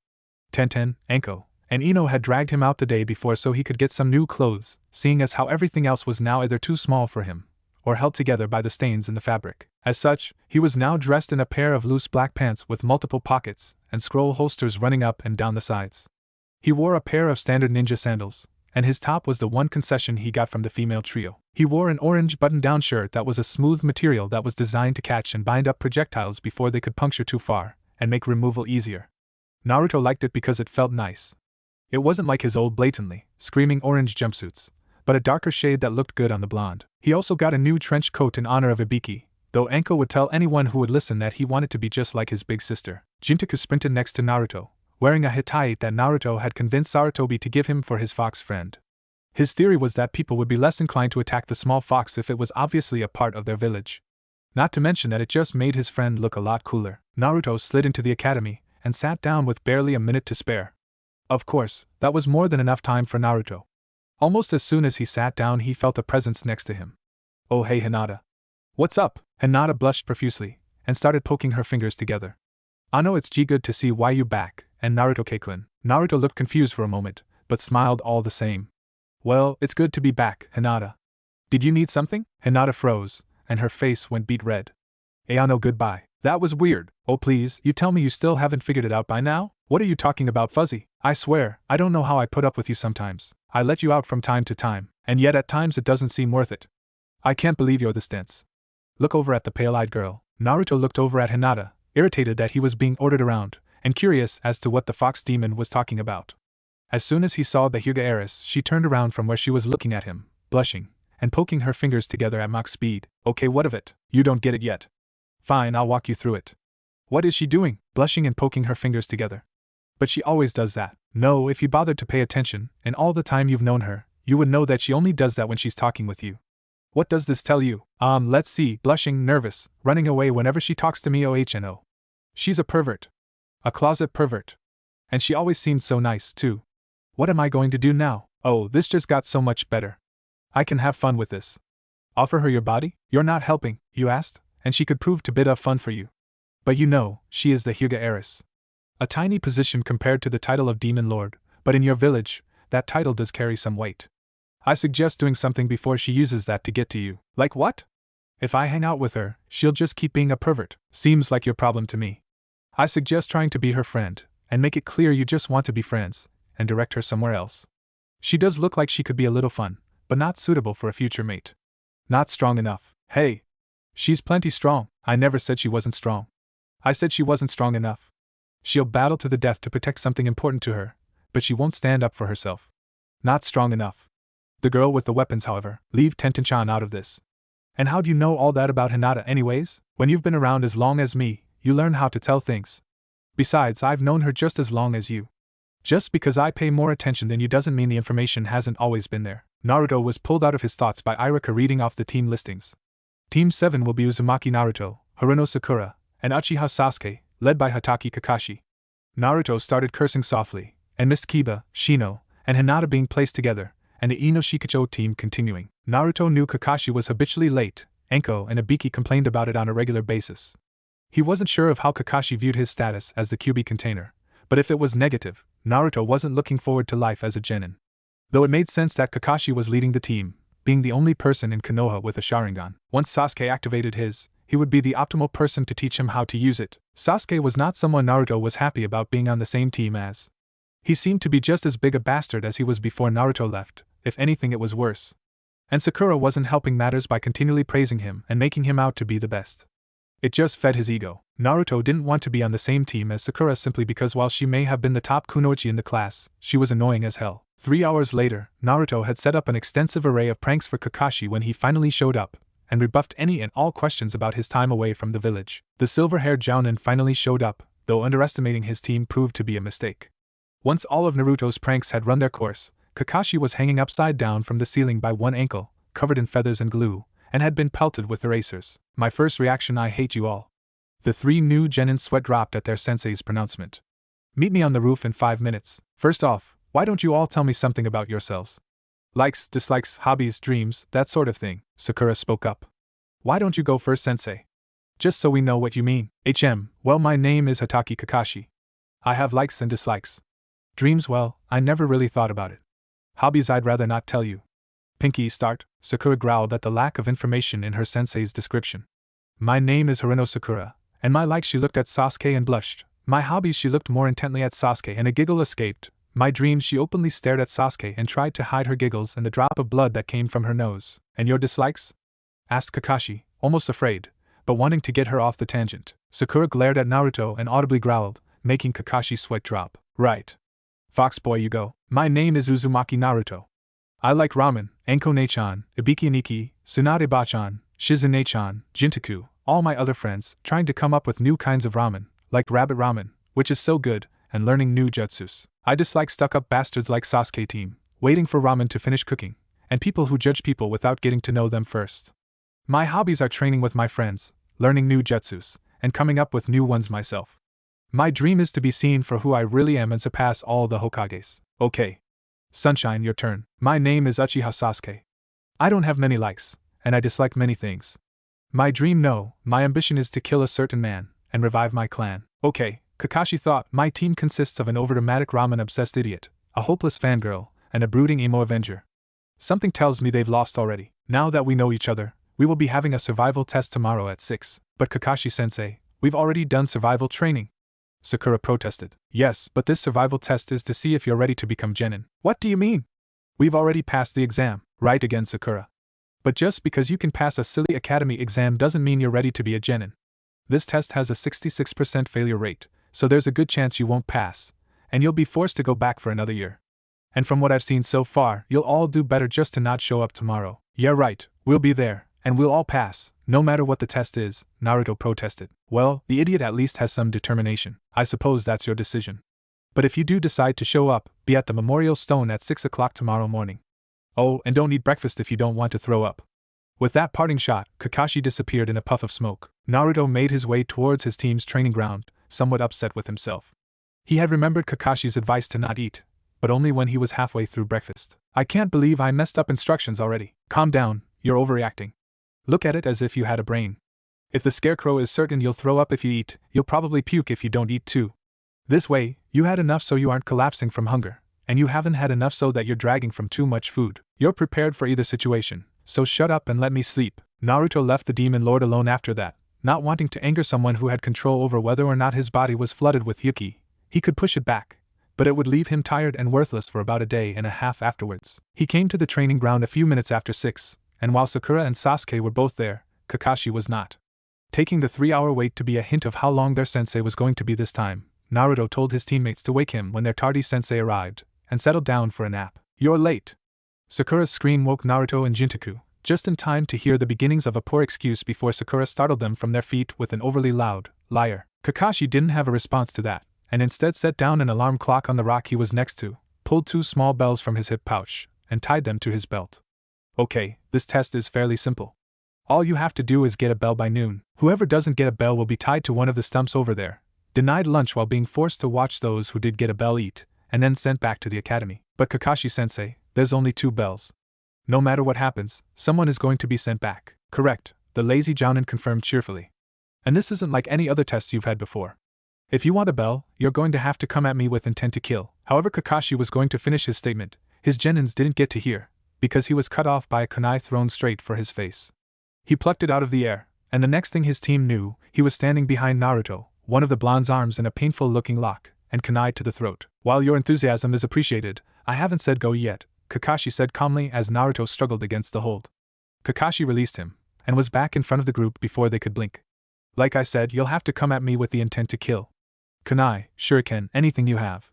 If you hold back, you won't be able to beat me." Kakashi gave one of his patented eye smiles. "Go." Sakura and Sasuke both shot off into the woods, concealing their presences as best as they could, waiting for the best moment to attack.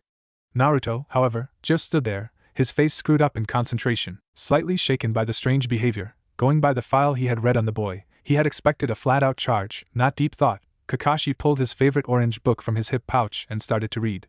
After a minute or two, Naruto patted his leg for his fox to follow, and the duo walked calmly into the trees. Sasuke was dumbfounded as to what Naruto was doing. There was no way he was going to be able to beat Kakashi in a frontal assault. The dobe probably figured his chances of getting a bell were 0 and went off to sulk somewhere, Sasuke thought. Though it's not like him to not even do something stupid. "Hey team," a voice whispered from over Sasuke's left shoulder. The Uchiha jumped and turned to see Naruto crouching next to him. "How did the dobe get there without me noticing?" Sasuke wondered with some alarm, but pushed it aside. "What do you want?" "You're giving my position away." Naruto rolled his eyes, and Sasuke could swear the fox did too. "He's a Jounin, and a former ANBU captain. If he couldn't sense where you are before, and I found you, he doesn't have a lot to teach us. As for what I want to work together." Sasuke narrowed his eyes. "Why should I work with you?"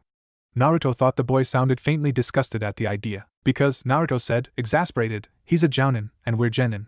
Do you think he's going to be able to hold us off on our own? Our only chance of getting the bells is to work together." "No, I'll get those bells by myself. I don't need anyone dragging me down. If I can't beat this guy, I'll never be able to beat him." Naruto crept off as Sasuke's thoughts took a turn for the homicidal, disturbed with his teammate's attitude. Sakura didn't know what to think about her blonde teammate. It was obvious he had some kind of mental deficiency, attacking their sensei like that, and then just standing there in the open. Everyone knows that when you're faced with a superior opponent, the best thing you can do is outthink them. Not that Naruto would ever be able to do that with anyone. Sakura was brought out of her musings when a hand clapped over her mouth, pulling her back from her vantage point.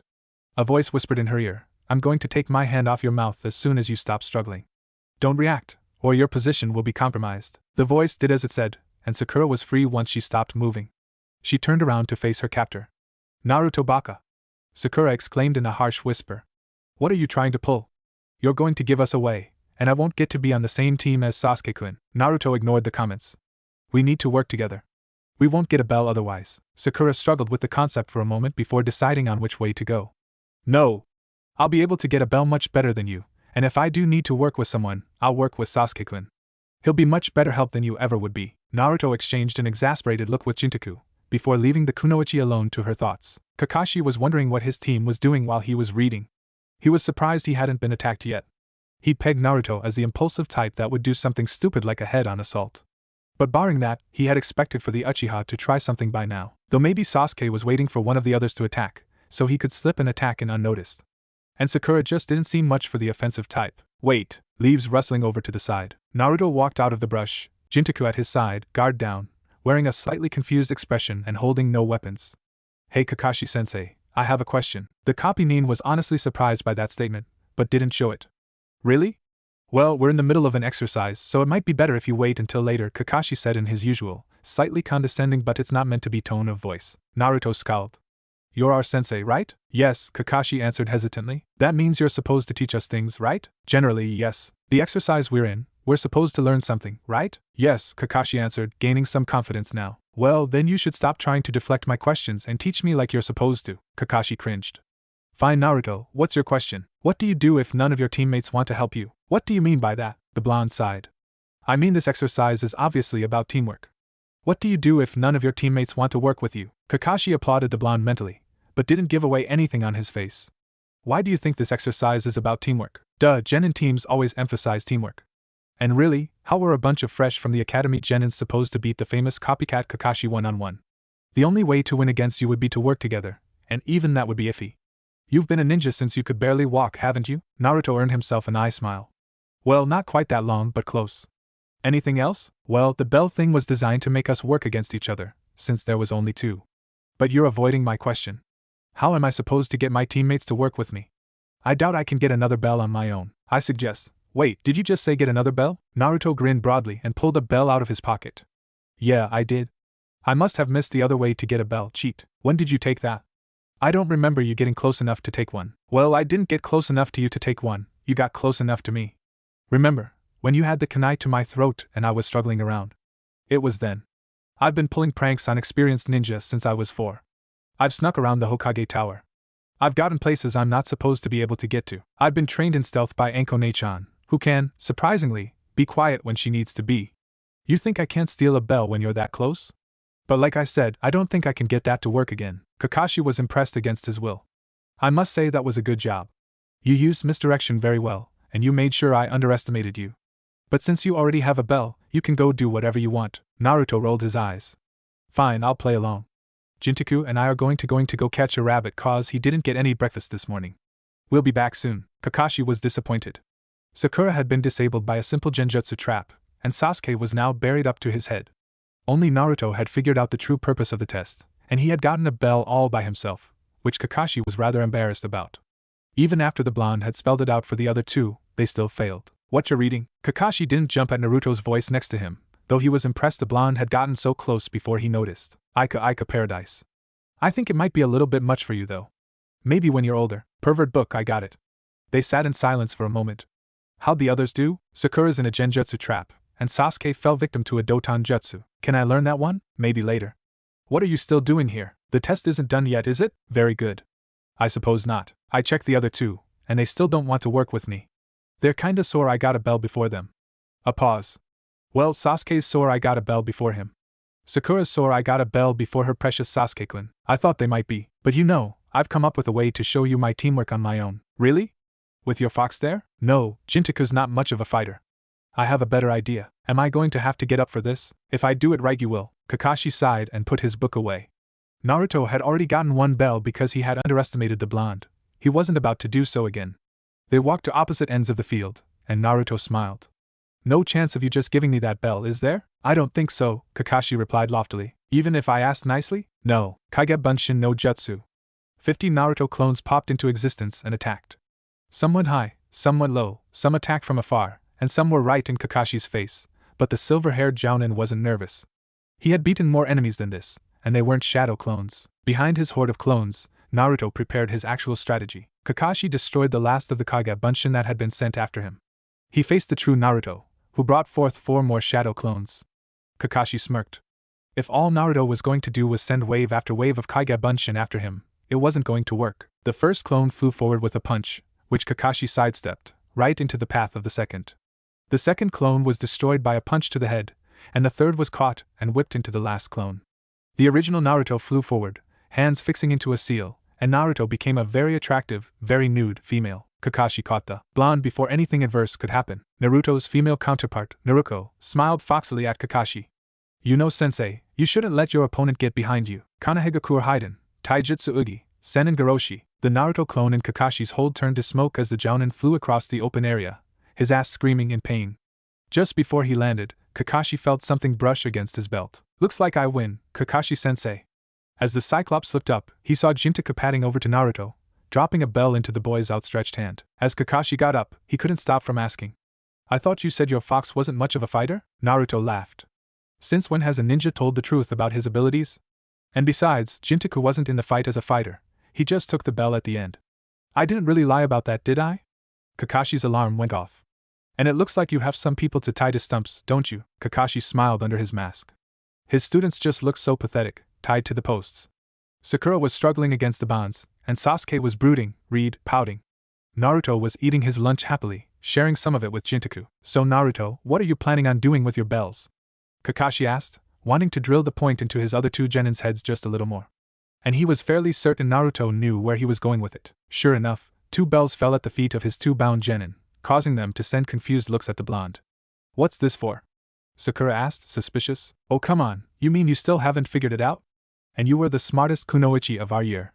We're supposed to be a team, but why would you give us the bells after we kept refusing your help? Naruto snorted.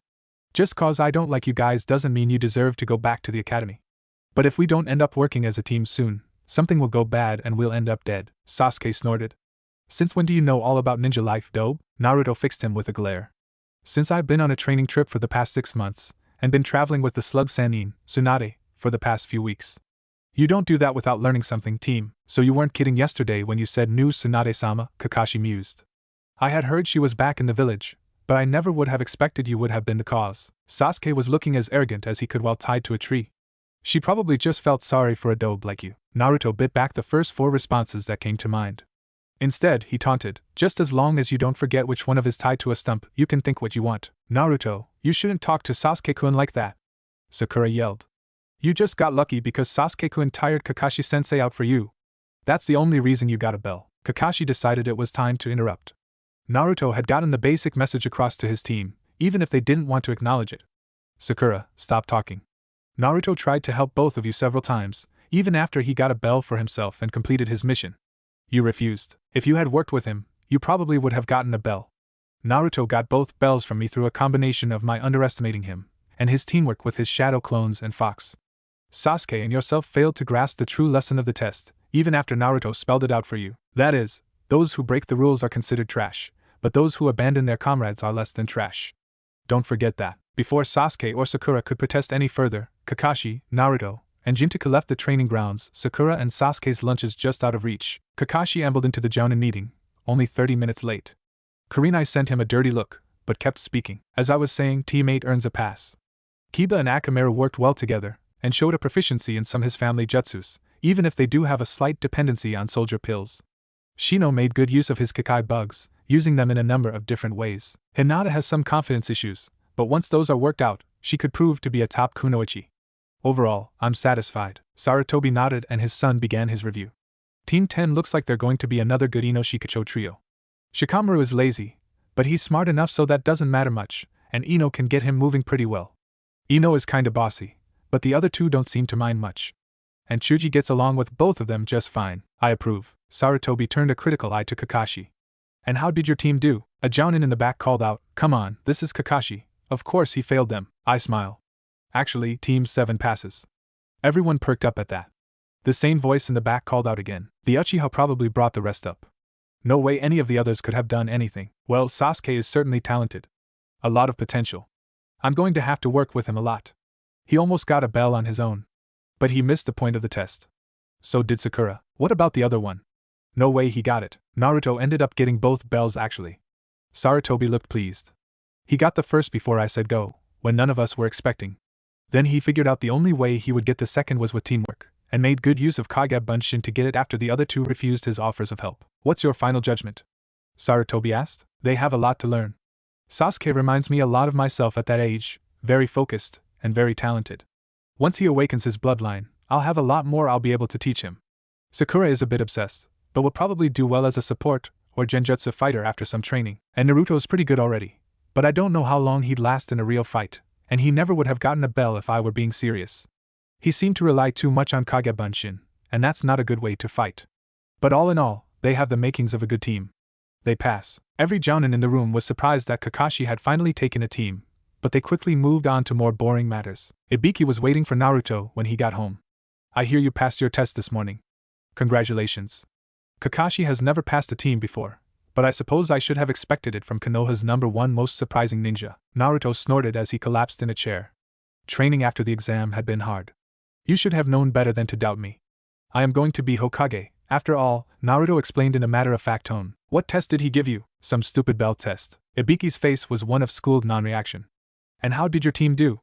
Lots of teams have failed that one in the past. Naruto shook his head. Fuzzy figured out the real purpose of the test pretty quickly, but the team and Sakura wouldn't listen to me. Course it helped that Bachan had told me about her bell test with the old man when we were coming back to the village. Ibiki could only shake his head. The next month progressed slowly for Naruto and company. The new genin spent their days doing repetitive D-rank missions and training.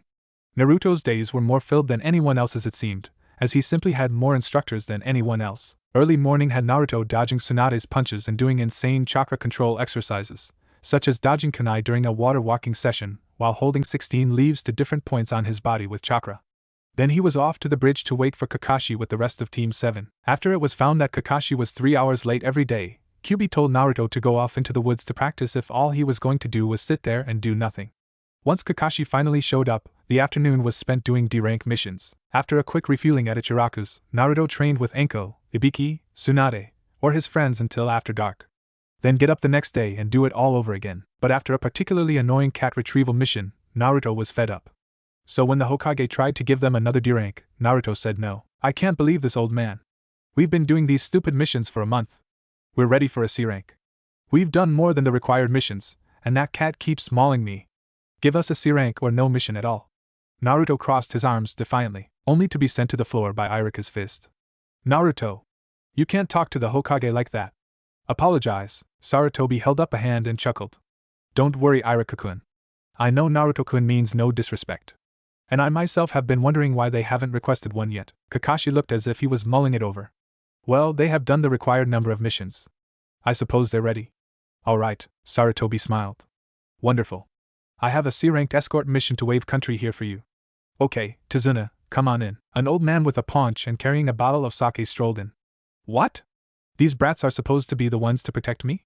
I doubt they could protect a sandwich, much less a master bridge builder like myself. Naruto jumped back up. Take that back, you old drunk. We're fully qualified genin of Konohagakure, Tazuna snorted. Yeah, right. You're probably the weakest one of the group, a loud mouth like you. Why couldn't I get a group of real ninja? Kakashi spoke up. I assure you, Tazuna-san, they are real ninja, and will be more than enough to protect you. And if not, I'm a jonin, and I will be there to make sure nothing happens. Whatever.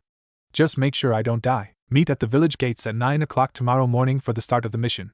That is all, Sarutobi stated, his tone saying clearly that the matter was over and carrying the authority that a Hokage has. Naruto walked into the Yamanaka flower shop, smiling when he saw the person he was looking for.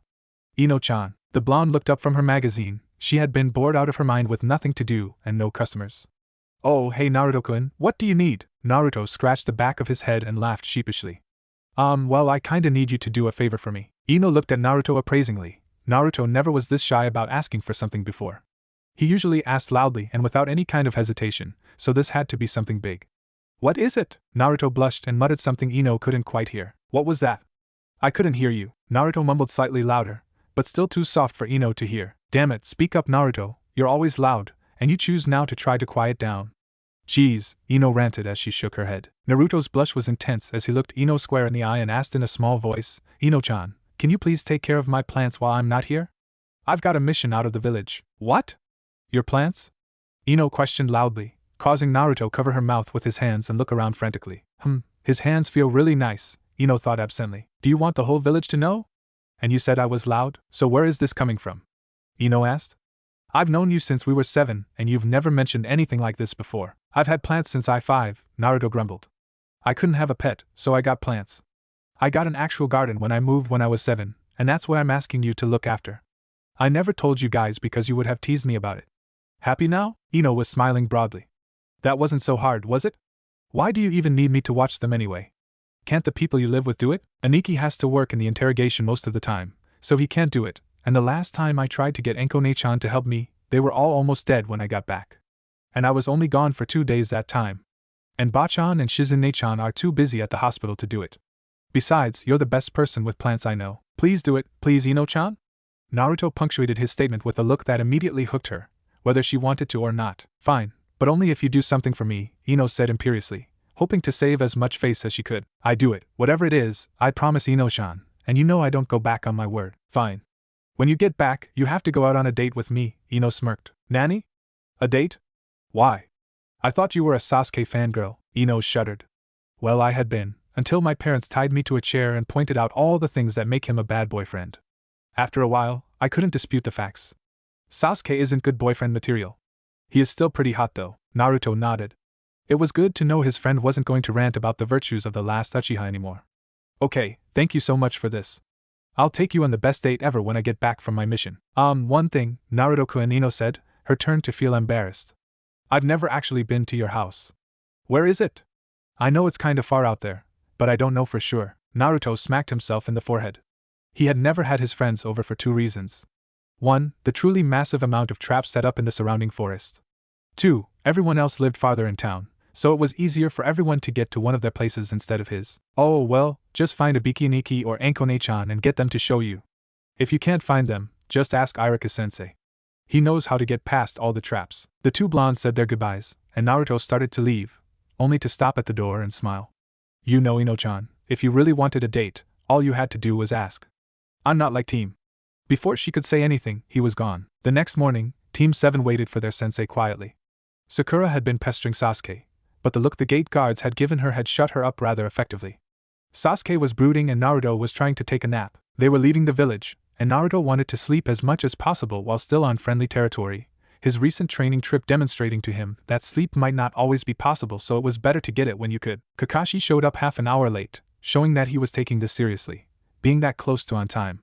Naruto grumbled about not having enough time for a good nap, but placed Jintaku, still sleeping, around his neck and moved along with his team, chatting happily. Shut up, brat, you're annoying me, Tazuna grumbled after an hour of walking. And aren't ninjas supposed to be quiet or something? Hey! I'll do as I want. Besides, if I wasn't talking, we would be bored and tense and testy. I'm just doing the whole group a favor. As Naruto ranted, the group passed an innocent-looking puddle on the side of the road, none of the genin noticing it. Kakashi, however, did, and so wasn't nearly as surprised when 2 black-clad forms charged them.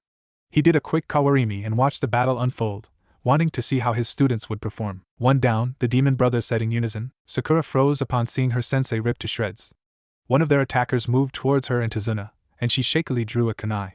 But relief flew over her face as Sasuke appeared in front of her. The last loyal Uchiha deflected the missing Nin's clawed gauntlet, and expertly threw a shuriken to pin the chain against a tree. The duo grimaced under their masks and twisted the chain, snapping it under the pressure. They could handle the brats without their best weapon. The blonde would be easy, and the one who trapped their chain would be next. Then they could kill the target and have some fun with the girl. Naruto looked at his attackers. As soon as he saw their eyes, he knew this wasn't just any fight. The scratch to tie it clued him in, but their eyes glinted with bloodlust. They weren't just after one of them. They wanted the whole group dead. Naruto cursed. The blonde Jinchuriki snarled as the larger one charged him, a kunai clashing against a poisoned gauntlet, giving Naruto the extra second necessary to land a knee to the assassin's face. Sasuke twisted to avoid the freak's claw swipe, bringing his kunai up to a guard position. He launched a punch at the man's ribs, but ended up hitting only tattered cloak. The Uchiha moved awkwardly to prevent him from being skewered by his opponent. Sasuke sank into a crouch to get out of the range of the weapon, and shot forward the next second, sinking his fist into the man's gut. The 2 brothers leapt back, side by side once more, ready to attack with one of their more potent tag team assaults. They just couldn't believe that a bunch of brats like these would make them have to pull out one of their more advanced moves. Well, they were planning on attacking until Kakashi appeared behind them and knocked both of them out with 2 simple strikes to the neck. What the hell were you doing, you one-eyed bastard?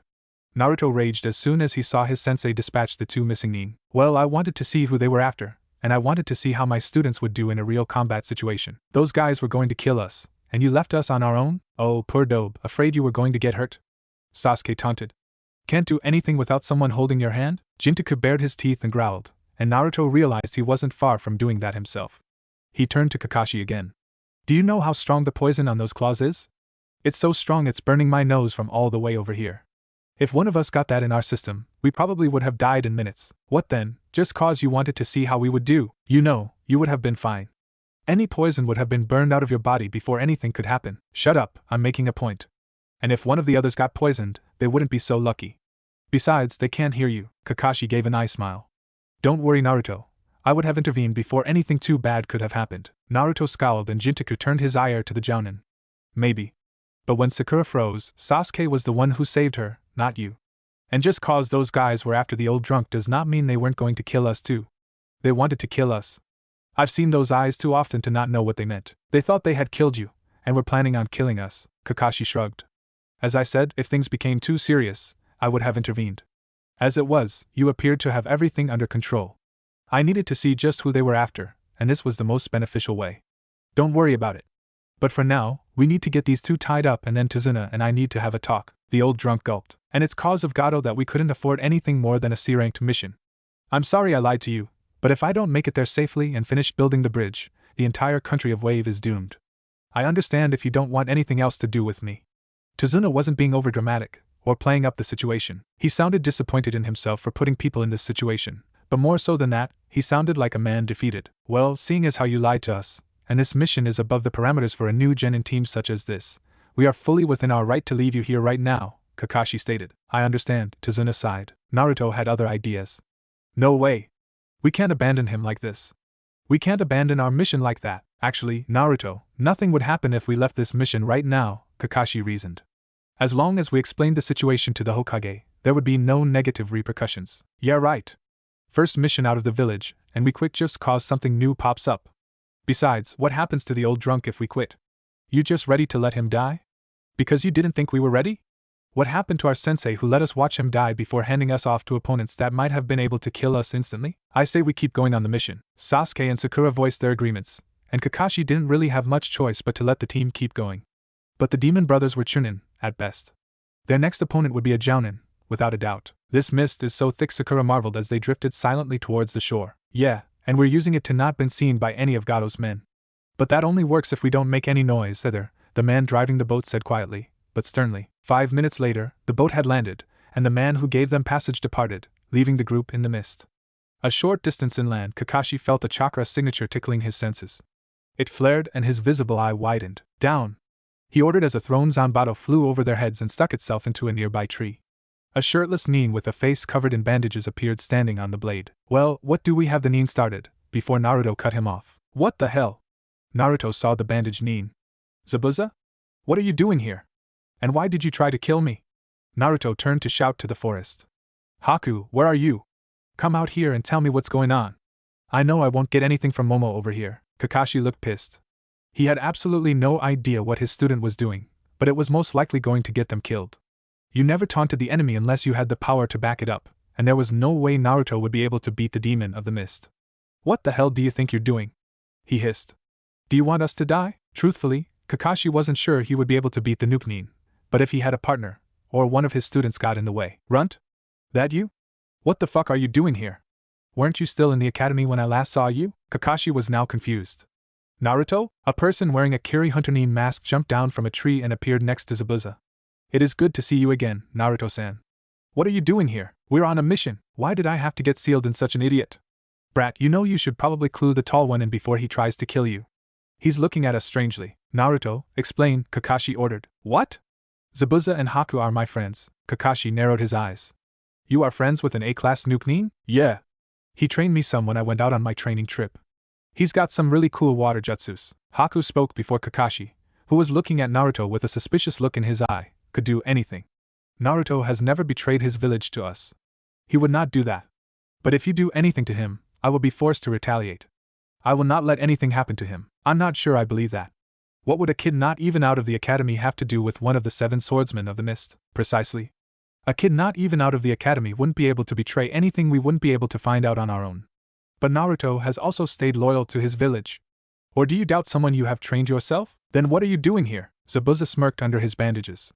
We were hired to kill the old man, Kakashi glared. I'm afraid I can't allow you to do that. Haku, didn't you talk any sense into him? Haku sighed. You know as well as I that it can be very difficult, Naruto-san. Naruto snorted. Yeah, he is an idiot about this kind of stuff.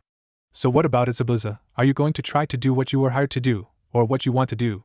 Or aren't you the big bad demon of the mist that won't let anyone tell him what to do anymore? Zabuza growled.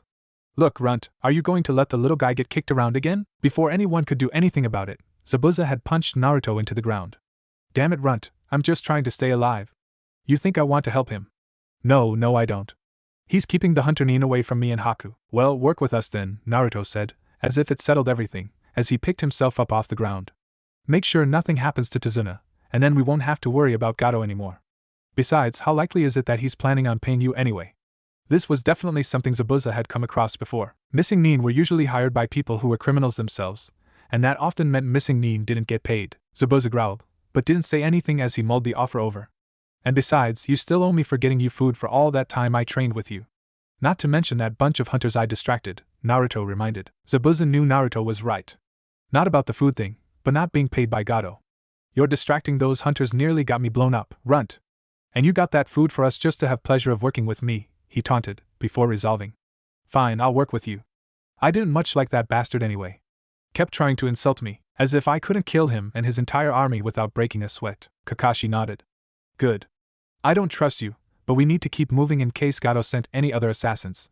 We can continue this discussion later. And you can tell us all you know about Gato and what he's capable of.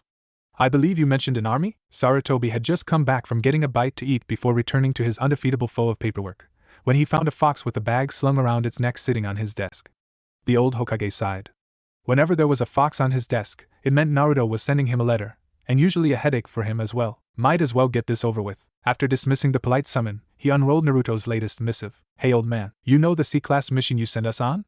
It's not.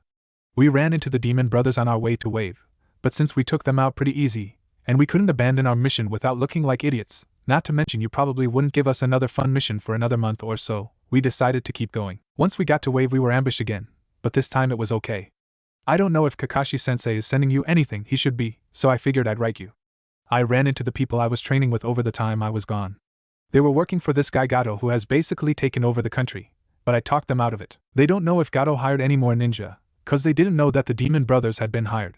But they do know that he has basically an army of bandits that he plans on using to overrun the whole country once Tazuna is killed. So we need to deal with a bunch of bandits that number in the hundreds, possible missing Nin, a country with low moral, and a crazy rich crime lord.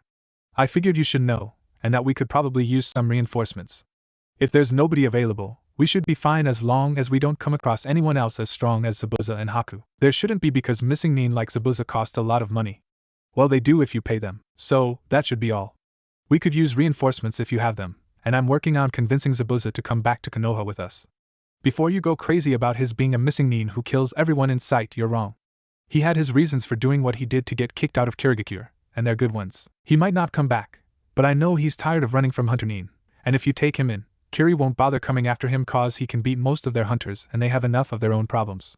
So if you could tell the ANBU and gate guards not to attack him if he comes by, that would be great. Naruto, future Hokage. Sarutobi paled as he read. Not only was Naruto not on a C-class mission, but it was now at least an A-class. Bandits were an easy obstacle for a good genin team, but a veritable army was not something for a single team of new graduates.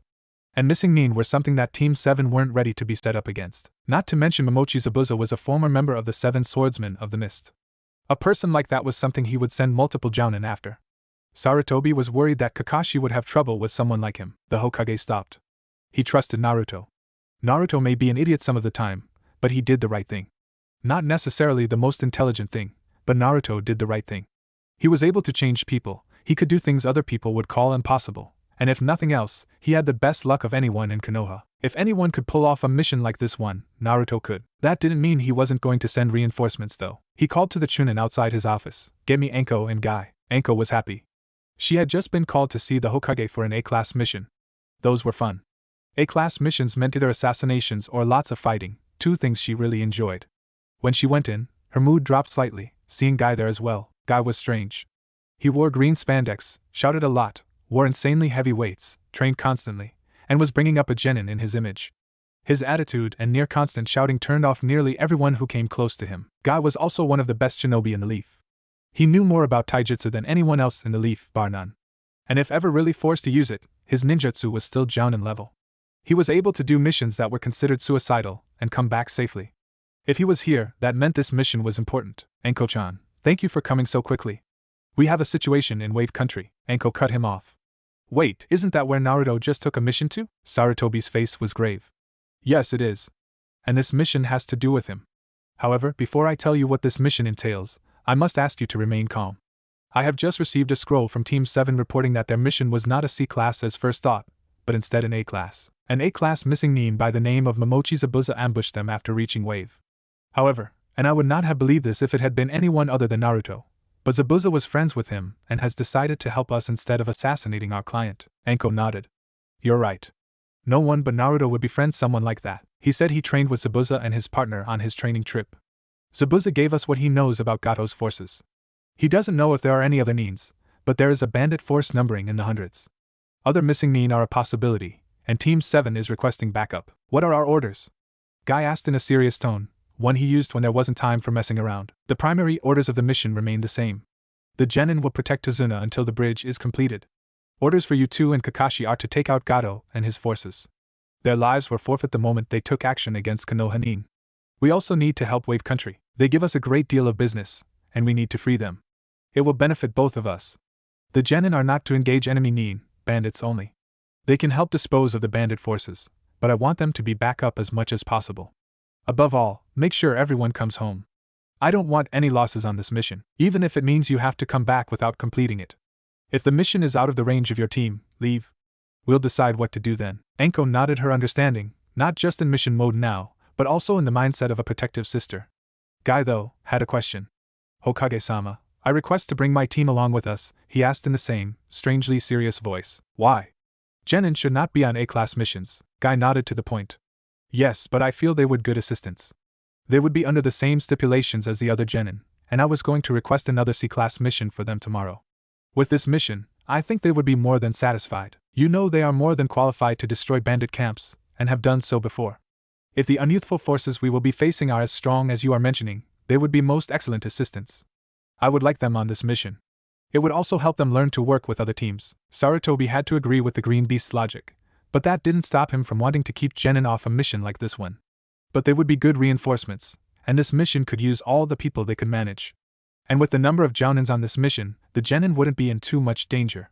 He only had one solution. Very well, but only if they agree. Tell them the circumstances, and if they don't want to go, do not force them. They would never be considered for this type of mission normally, but with the Chunin exam so close, we don't have the spare manpower to send the higher ranks on this mission. Leave as soon as possible. Dismissed. 45 minutes later, Enko and Team Guy were sprinting towards Wave Country. Tenten had agreed to go the moment she heard Naruto was in danger. Lee wasn't about to abandon a comrade or disappoint his sensei, so there was no way he was going to refuse the mission. Niji felt that it would be a good way to get out from under the main house for a while, and if Lee accepted a mission that he didn't, there was no way he would ever hear the end of it. He might not have cared about the challenges Lee tried to get him to participate in, but he would be damned if he gave the spandex freak another reason to shout. So Naruto, would you mind telling me just how you came to be friends with an A-class missing Nin? Kakashi, Naruto, Zabuza, and Haku were all sitting in the living room of Tazuna's house, preparing to get all the information out on the table. Sasuke and Sakura had been sent out to scout the general area surrounding the house, seeing as how Kakashi predicted this would touch on Naruto's secret, and that was something they didn't need to know right now. The permanent residents of the house had likewise been banished to other areas of the home. I was chasing a rabbit for lunch early on in my training trip, and I chased it through their campsite. Turns out it was Haku's rabbit. They seemed to think I was a threat or something, and attacked. I dodged the big sword thrown at me, and most of the Senban, but Haku ended up hitting me pretty quickly. After I woke up, we talked for a bit. Well, Zabuza and I threatened each other, and then we talked, and then after a long time of discussion, we ended up agreeing that I would get to train with them until I needed to get back to Konoha. Kakashi kept his stern look. And just what did you agree to in order to get this? Naruto shrugged. Don't give away the position to Hunter Nin. Listen to them when they're trying to teach, and not to let anyone back in Konoha know I was being trained by an A-class nuke Nin. Kakashi shook his head. You didn't have to give up any Konoha secrets? Naruto scowled and Zabuza growled. Look, not every nuke Nin wants to take over the world or try to take out a hidden village. Most of us just want to live in peace and be left alone to do some missions. Your history speaks differently, Zabuza snorted. Yeah, right. Because I tried to kill your client, or because of the coup against Kiri? I know it's not the first because every Nin of our level takes assassination missions. It's just bad luck of the draw that we came up against each other when we first met. As for the coup against Kiri, you don't know the entire story, so shut up about things you don't know. The bingo book has you listed as being ruthless and uncaring, someone who killed over 100 people before you were a genin, a demon in human clothing. Naruto tossed in his 2 cents. Kakashi-sensei, most of the village thinks I'm a demon in human clothing, and the bingo book isn't always right. It doesn't say anything about you being a pervert, or you being 3 hours late to everything, after all. Naruto was suddenly on the receiving end of a surprisingly forceful glare, especially since it consisted of only one eye. Naruto, you aren't helping. And how do you know what my bingo book entry says anyway? Naruto answered in a matter-of-fact tone that made everyone's sweat drop. Enko-ne-chan has a copy on the back of the toilet at home for when you're going to be there a while. After recovering, Kakashi went back to questioning the nuke Nin. Zabuza, is he correct? Was the bingo book wrong? Zabuza shook his head. Nope. I'll sacrifice someone else in a heartbeat if I need to, and my famous Genin exam went off just the way the book has it written. Then why haven't you tried to complete your mission? 1. The guy paying me is a money-grubbing bastard who doesn't realize I could kill him in the space between heartbeats if I wanted. I'm not a fan of people like that, and the only reason I was working for him was because he had the money. 2. While the bingo book isn't wrong, it did leave something out, like Naruto said. And that would be? Zabuza smirked. The reason why the 7 swordsmen went against the Mizukichi. Kakashi couldn't keep the look off his face. That reason was something that was highly disputed in the shinobi world. Almost nobody knew what really happened, and those that did weren't talking. The reason was that the Mizukichi was scared of us. He thought we were getting too powerful for our own good, so he tried to kill us. The bastard thought a bunch of assassins would be able to take care of us. We were the best in all of Water Country. No way were we going to be taken out by a bunch of freshie MBU. We put up with it for the first few attempts, and then we said fuck it. We weren't going to put up with that. We were just going to kill him, but we found out some of the stuff he was doing to people, nasty shit that even I don't like thinking about, and so we tried to take over. It didn't work, so we went missing. That's the short version at least, Kakashi humphed. I see, Haku spoke up. I believe we should stay on topic. What are we going to do now? Simple, we make sure the old drunk finishes the bridge, make sure Gato doesn't do anything, and pretty much save the day. Then we go back to Konoha so Haku and Zabuza can become Leaf Nin. Naruto's simple explanation and the matter-of-fact manner in which he said it made everyone believe him for at least a second. Then Zabuza reacted. Now wait a second. Whoever said we were going back with you? I don't need to be a damn tree hugger. It would get the hunter Nin off your back, and you wouldn't have to keep on the move anymore. Kiri wouldn't be able to send anyone after you with all the problems they're having right now, so you don't need to be concerned about Kiri retaliating against Konoha. It's a great solution. I think it's a good idea, Zabuza-sama. Haku spoke quietly. Naruto almost smirked, but restrained himself because he knew he would get hit for it. Naruto knew he had just gotten Zabuza to come back with him. Whenever Haku really wanted something, Haku usually got it because Zabuza made sure it would happen.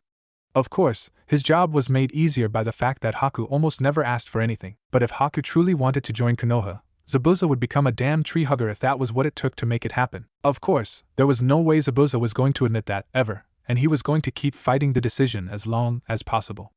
Naruto hated a whiny Zabuza. As their conversation turned to Gato's army and the problems they might face, Naruto wondered if the fox he sent out would reach Konoha in time to get some reinforcements here. He couldn't shake the feeling that something really bad was going to happen on this mission. Okay team, today we learned something very important. If this exercise is mastered, you can theoretically learn any technique. How to climb a tree. Kakashi looked on as his students collectively sweat dropped. What? I already know how to climb a tree, Naruto protested. TCH. This is just a waste of my time, Sasuke deadpanned as he began walking away. Did I mention we would be climbing trees without using your hands? Kakashi asked. How are we supposed to do that, Kakashi-sensei? Sakura questioned, bewildered. With chakra, he answered cryptically. Instead of elaborating, Kakashi focused chakra to his feet, giving them a slight blue glow, and began to walk up the side of a nearby tree, defying gravity as if it were an everyday occurrence. Which, considering how little Team 7 actually knew about their sensei, it might be. Upon reaching a branch thick enough to hang from, Kakashi threw a trio of kunai at his team's feet. Mark your progress as you make your way up the tree. Sasuke and Sakura picked up their kunai and immediately set about the task, but Naruto just stared at the weapon and fumed. Kakashi silently jumped down behind the orange-clad ninja. Something the matter? He asked, hoping to make Naruto jump. Though he might not admit it for fear of retaliation, Kakashi loved annoying people, especially his charges. It was his twisted way of showing people he was paying attention to them, even if he was reading his book. Naruto didn't flinch. Growing up with Enko, who still threw kunai at him on a daily basis, trained him out of it. Yeah, I told you I already know how to climb trees already. Really? Yes. Look. Naruto spun around and stalked up the tree trunk, not running as Sakura or Sasuke were doing, and soon reached the top. Happy now? Sakura was gaping slightly at the dead last of her class doing something that surpassed her Sasuke-kun, and Sasuke's face was twisted into a sneering grimace at the dobe knowing something he didn't. Kakashi was mostly apathetic. Ha ha. It was at this point Zabuza decided to show himself. Tree climbing? You're still doing this? The runt already knew this when I started teaching him, and he had water walking down by the end of the first day. And you've been teaching these kids for how long? Geez, Kakashi, we had to know tree climbing and have a rudimentary grasp of water walking to graduate the academy in Kiri. Though that may have had something to do with where we were, he added in a thoughtful tone. You also had to kill your comrades to graduate, Kakashi said evenly. Yeah, good times. Course they stopped that cause of me. Zabuza shrugged. Anyway, I figured I'd come down and see what you're doing, see if it's worth my time. As it's not, I thought I'd take the runt and see how he's progressed since we parted ways. Kakashi gritted his teeth. Naruto is my student. I will be the one teaching him. Naruto jumped down from his spot at the top of the tree. Come on, Kakashi-sensei. I don't need to do this stupid lesson. You just saw I can do it, and I can prove the water walking if you want. I don't need to build my chakra reserves any. I've got more than any other genin in Konoha. I haven't sparred with Momo in forever, and I want to make sure I can still keep up with him. You can keep up with one of the 7 swordsmen of the mist? Kakashi asked in disbelief. Oh, I can whip the runt's ass pretty badly, but he does have some interesting strategies most of the time, Zabuza explained. And he's unpredictable as hell, so he can hold his own for a bit if I don't go all out. He's done for if I do though. I don't want my student going off with a missing nin, Kakashi reasoned. I'm not a missing nin, I'm right here, Zabuza retorted. Naruto tried to hold back a laugh, but failed miserably. Sasuke and Sakura, who had stopped their exercise to watch the exchange, smirked and had inner Sakura laughing respectively. Naruto straightened up suddenly. Hey, if we're all here, who's guarding Tazuna at the bridge? Haku's up at the bridge. Naruto relaxed at Zabuza's answer.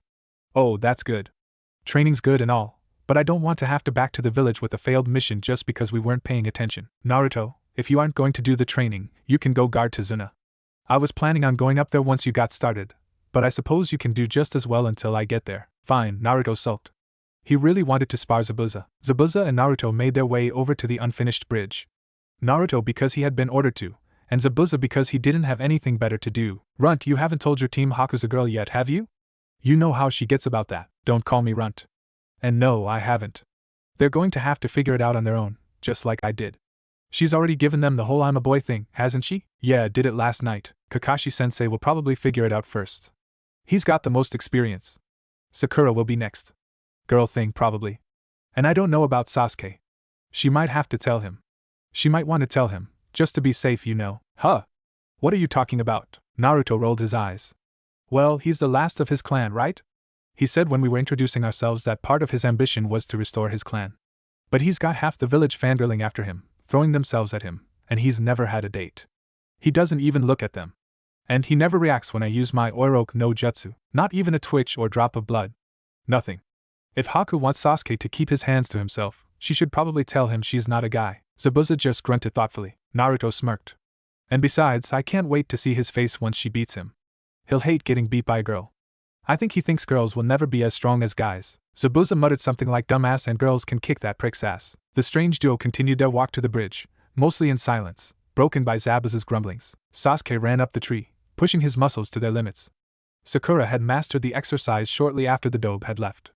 Kakashi had ordered her to continue running up and down the tree to build her reserves. Now she was collapsed at the bottom of the tree with a minor case of chakra exhaustion, and he still could barely reach the halfway point. How did the dobe find such power? He was obviously inferior to the power of one of Uchiha blood, but he was slightly stronger than he had been in the academy, though Sasuke would only ever admit that to himself, and then only grudgingly. So why would Zabuza, someone with such obvious power, bother spending his time with the dead last, when he, the Uchiha genius, was right in front of him? It didn't make sense. Why? He was the one who needed the power. He was the one who deserved it. Power was what he needed to kill his brother, to avenge his clan. He would have power, no matter what. Sasuke? He heard Sakura say tentatively. Sasuke panted as he leaned against his tree, but he didn't collapse as his muscles were begging him to. He wouldn't allow himself to show weakness to anyone, especially not a fangirl. I'm out of chakra and I need to head back. Can you walk with me? Sakura asked rather timidly. No. Sakura nearly fell over from the blunt answer. Oh, okay, I suppose. You can probably keep training for a long time, can't you? So walking me back would just cut into that, she justified. Sasuke didn't answer, opting to stare up the tree at his progress as Sakura walked off. The lack of progress was mocking him. He had to get stronger. Sasuke opened his eyes to a wooden ceiling. He blinked. Wasn't I in the forest? You passed out in the forest. Chakra exhaustion. You need to be more careful. Gado's men are still out there. Sasuke looked up at Haku angrily. I'm more than capable of handling a few mindless mercenaries, he sneered. Haku looked at Sasuke impassively. It doesn't matter how strong you are if you are found alone, asleep, and out of chakra. You're lucky Naruto-sen brought you back before you were found. Naruto? Yes. Silence. Why do you fight? To get stronger so I can kill my brother and avenge my clan. Is that the only reason? Is there no one you fight to protect? Sasuke's eyes lost any hint of warmth they might have held. No. Anyone too weak to protect themselves isn't worth my time. Haku looked at Sasuke in a way he couldn't quite describe. It was something almost close to pity. But no one looked at an Uchiha with pity. What could it be? I'm sorry, Haku said before leaving the room so quickly Sasuke was surprised. What was that? Naruto, Sakura, Sasuke, Kakashi, Haku, Zabuza, Tsunami, Tazuna, and Inari were all sitting down at the dinner table, eating. Jintaku was sleeping in a corner. Zabuza and Tazuna were sharing some sake, while Kakashi was reading his book. Sakura was fawning over Sasuke, who was in an eating competition with Naruto, though he wouldn't admit it, and Haku was giggling at their antics. Inari sulked as Tsunami made sure everyone had as much food as they wanted. Naruto and Sasuke's impromptu eating competition came to screeching halt when the duo both rushed to the bathroom to take care of all the extra food they had eaten. Naruto came back slightly paler, but laughing. At the sight, Inari erupted. "Why are you fighting Gato? You're all just going to fail. You should just give up. He's going to kill you. He's going to kill all of you," Naruto scoffed. "Hey, we're here to make sure he doesn't win. Besides, we already got 2 of his best fighters on our side. Stop worrying so much. You don't know anything. He's just going to cut you down like he does everyone else." "Cut it out, kid. You're going to ruin dinner for the rest of us," Zabuza said, waving his hand. "You don't know what he can do. He can take anything he wants from you." Inari rounded on Naruto. "Especially you. You're always laughing and smiling. You don't know how hard life can be." The clattering of utensils stopped the small boy's rant before it could go any further. The temperature dropped several degrees. "Shut up." The command was so cold that everyone had to look twice to see that it was actually Naruto speaking. "You say I don't know what it's like to have a hard life? It's you who doesn't know shit.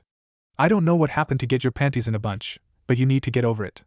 You're not the only one who's had shit happen to them." "Oh, why yeah?" Inari stuttered, trying to save face. Naruto got inches away from the boy, and growled, "I grew up without anyone to care for me until I was 7, and I'm the current Konoha record holder for number of assassinations attempted against me. Damn near everyone in my village hates me. Don't tell me I don't know what a hard life is like. I know more than almost anyone." With that, Naruto stormed from the room, leaving his dinner half finished, door slamming behind him, as he left to go train. Inari soon ran upstairs to his room, eyes tearing, and holding back sobs. "I will go speak with Naruto once he has calmed down," Haku volunteered. "Even if that stuff was true, which I doubt, Naruto Baka shouldn't have run off like that," Sakura stated, looking at the door Naruto had slammed. "He shouldn't be out training at night like this. It's stupid." Haku glared at the pink-haired kunoichi with such force that Sakura flinched and made to hide her eyes, but forced herself to maintain eye contact, if only to impress Sasuke.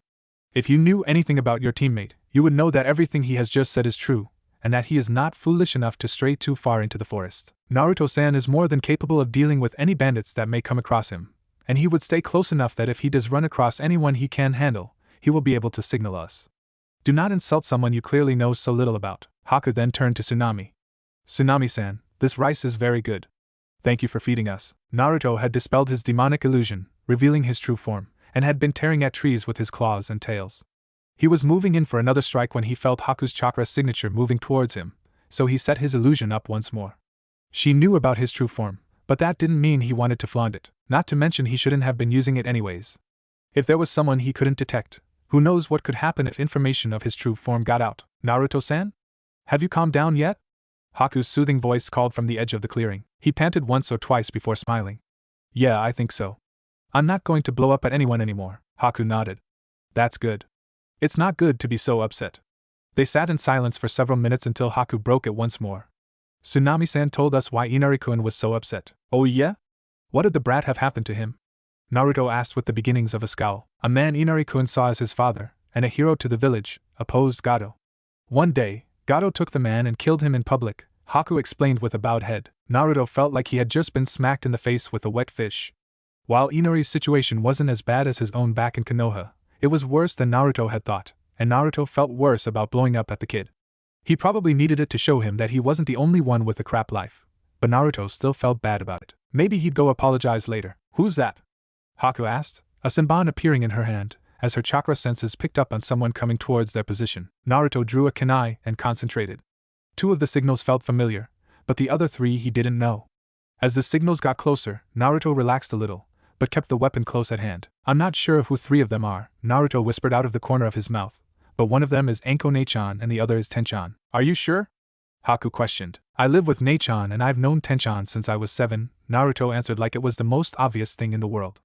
"I think I know what their signatures feel like." "Well, I hope you're right, because they're here." Just as Haku said, Enko and Tenten landed in the clearing, followed shortly by Guy, Lee, and Niji.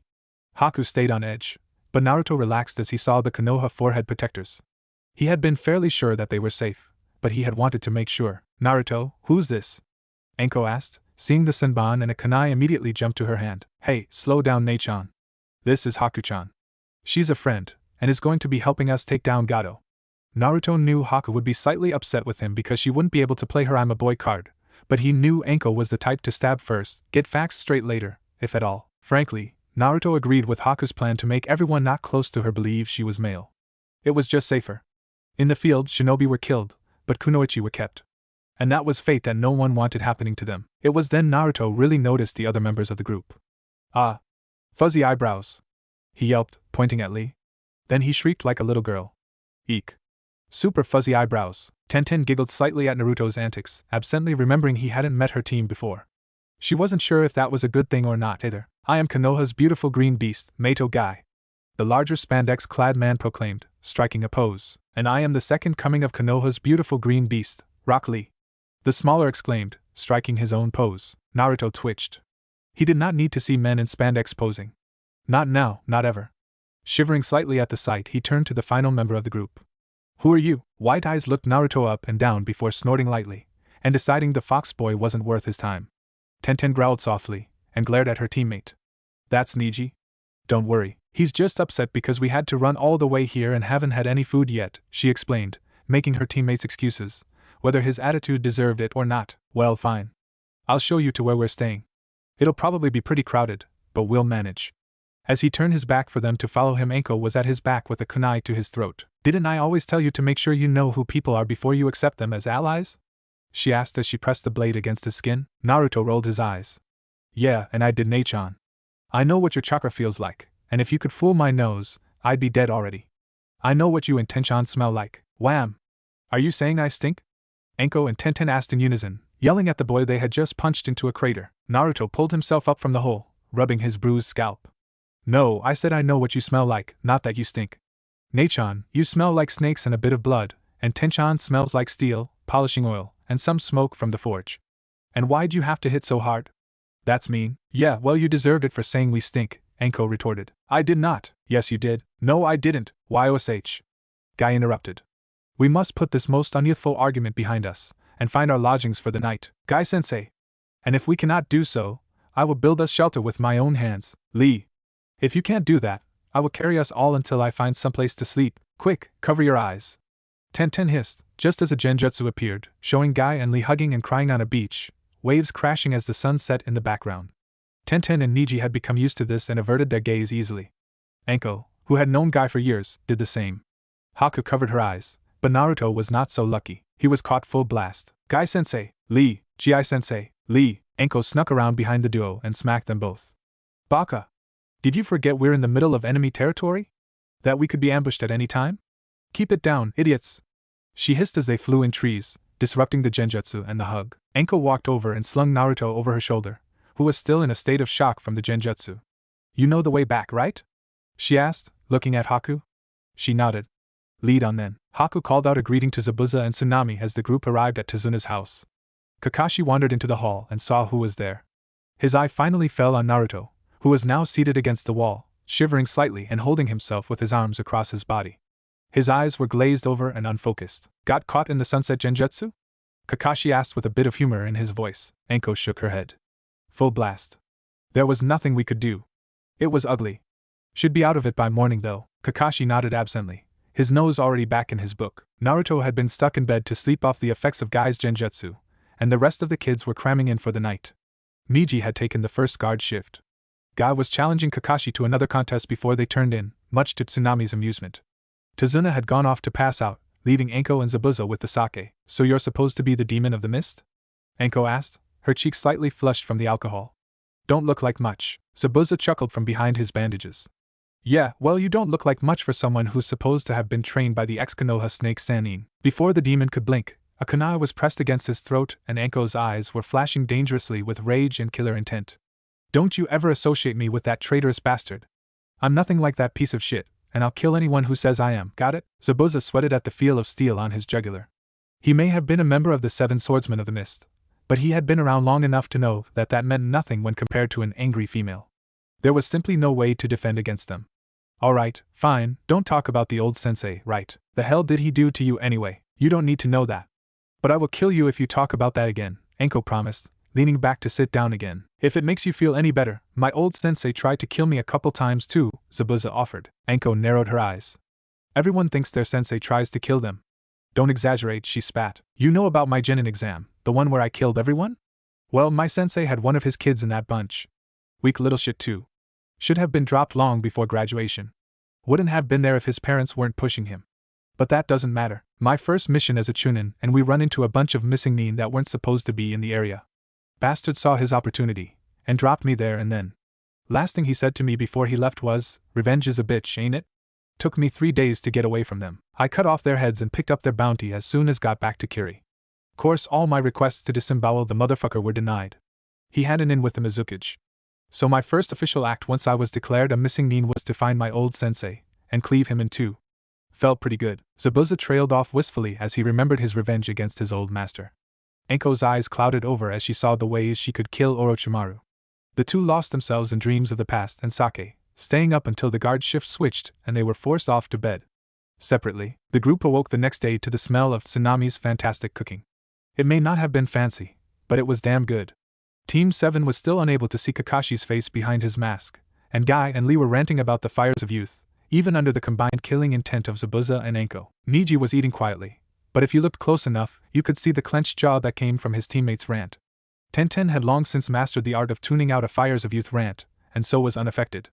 Naruto had shivered and muttered something about checking outside as soon as the duo started. However, as soon as the green beasts were about to start hugging, an explosion went off, shaking the house, followed by Naruto's shouts for them to get outside now. The shinobi rushed outside, leaving Sasuke and Sakura to guard Tazuna, and were greeted with the sight of Naruto staring down a group of bandits numbering at least 50. The explosion appeared to have come from a tagged kunai that Naruto had used to stop their advance. The leader of the bandits stepped forward. He was a greasy, stringy-haired man, armed with a sword that seemed to be only one step above the rest of groups. "Oh, Zabuza," he called. "Gato told me to kill you if you were here. He also told me that he never planned on paying you." With this, Naruto shot a glance at Zabuza that clearly read "I told you so." In fact, he was going to use "you killed the old builder and then kill you when you were tired." But oh well, we can do that now, can we boys? The bandits erupted into cheers and catcalls, shaking their weapons in the air. "This seems like a good warm-up, Haku?" Zabuza asked, as if he wasn't looking at 50 men armed to the teeth. The leader gritted his teeth. "I'm gonna kill you myself." Charge. It really wasn't much of a fight as it was a slaughter. Zabuza dived in immediately, cackling madly, Enko right behind him. Haku stayed back, still not liking taking human life, and Kakashi stayed on the porch as well, making sure there was another line of defense before the house would be breached, not that he expected it was needed. Tenten picked off the outside men trying to sneak around the sides with her weapons. Niji was using powerful juken strikes to liquefy organs as Guy and Lee cut a swath through the bandits, while yelling about youth. Naruto had run around back to make sure there was no one coming from that direction. He also didn't want to get involved with killing the bandits if he didn't have to. Killing still wasn't something Naruto was comfortable with, no matter how much Kyuubi taunted him about it. Everyone deserved a chance to live, Naruto felt, and while the average bandit had almost certainly wasted that chance, Naruto didn't like killing people who couldn't fight back. And from the sounds of the fight out front, these bandits definitely couldn't. Naruto's advanced hearing picked up the cracking of sticks as they were stepped on by someone who didn't want to be heard, moving his direction.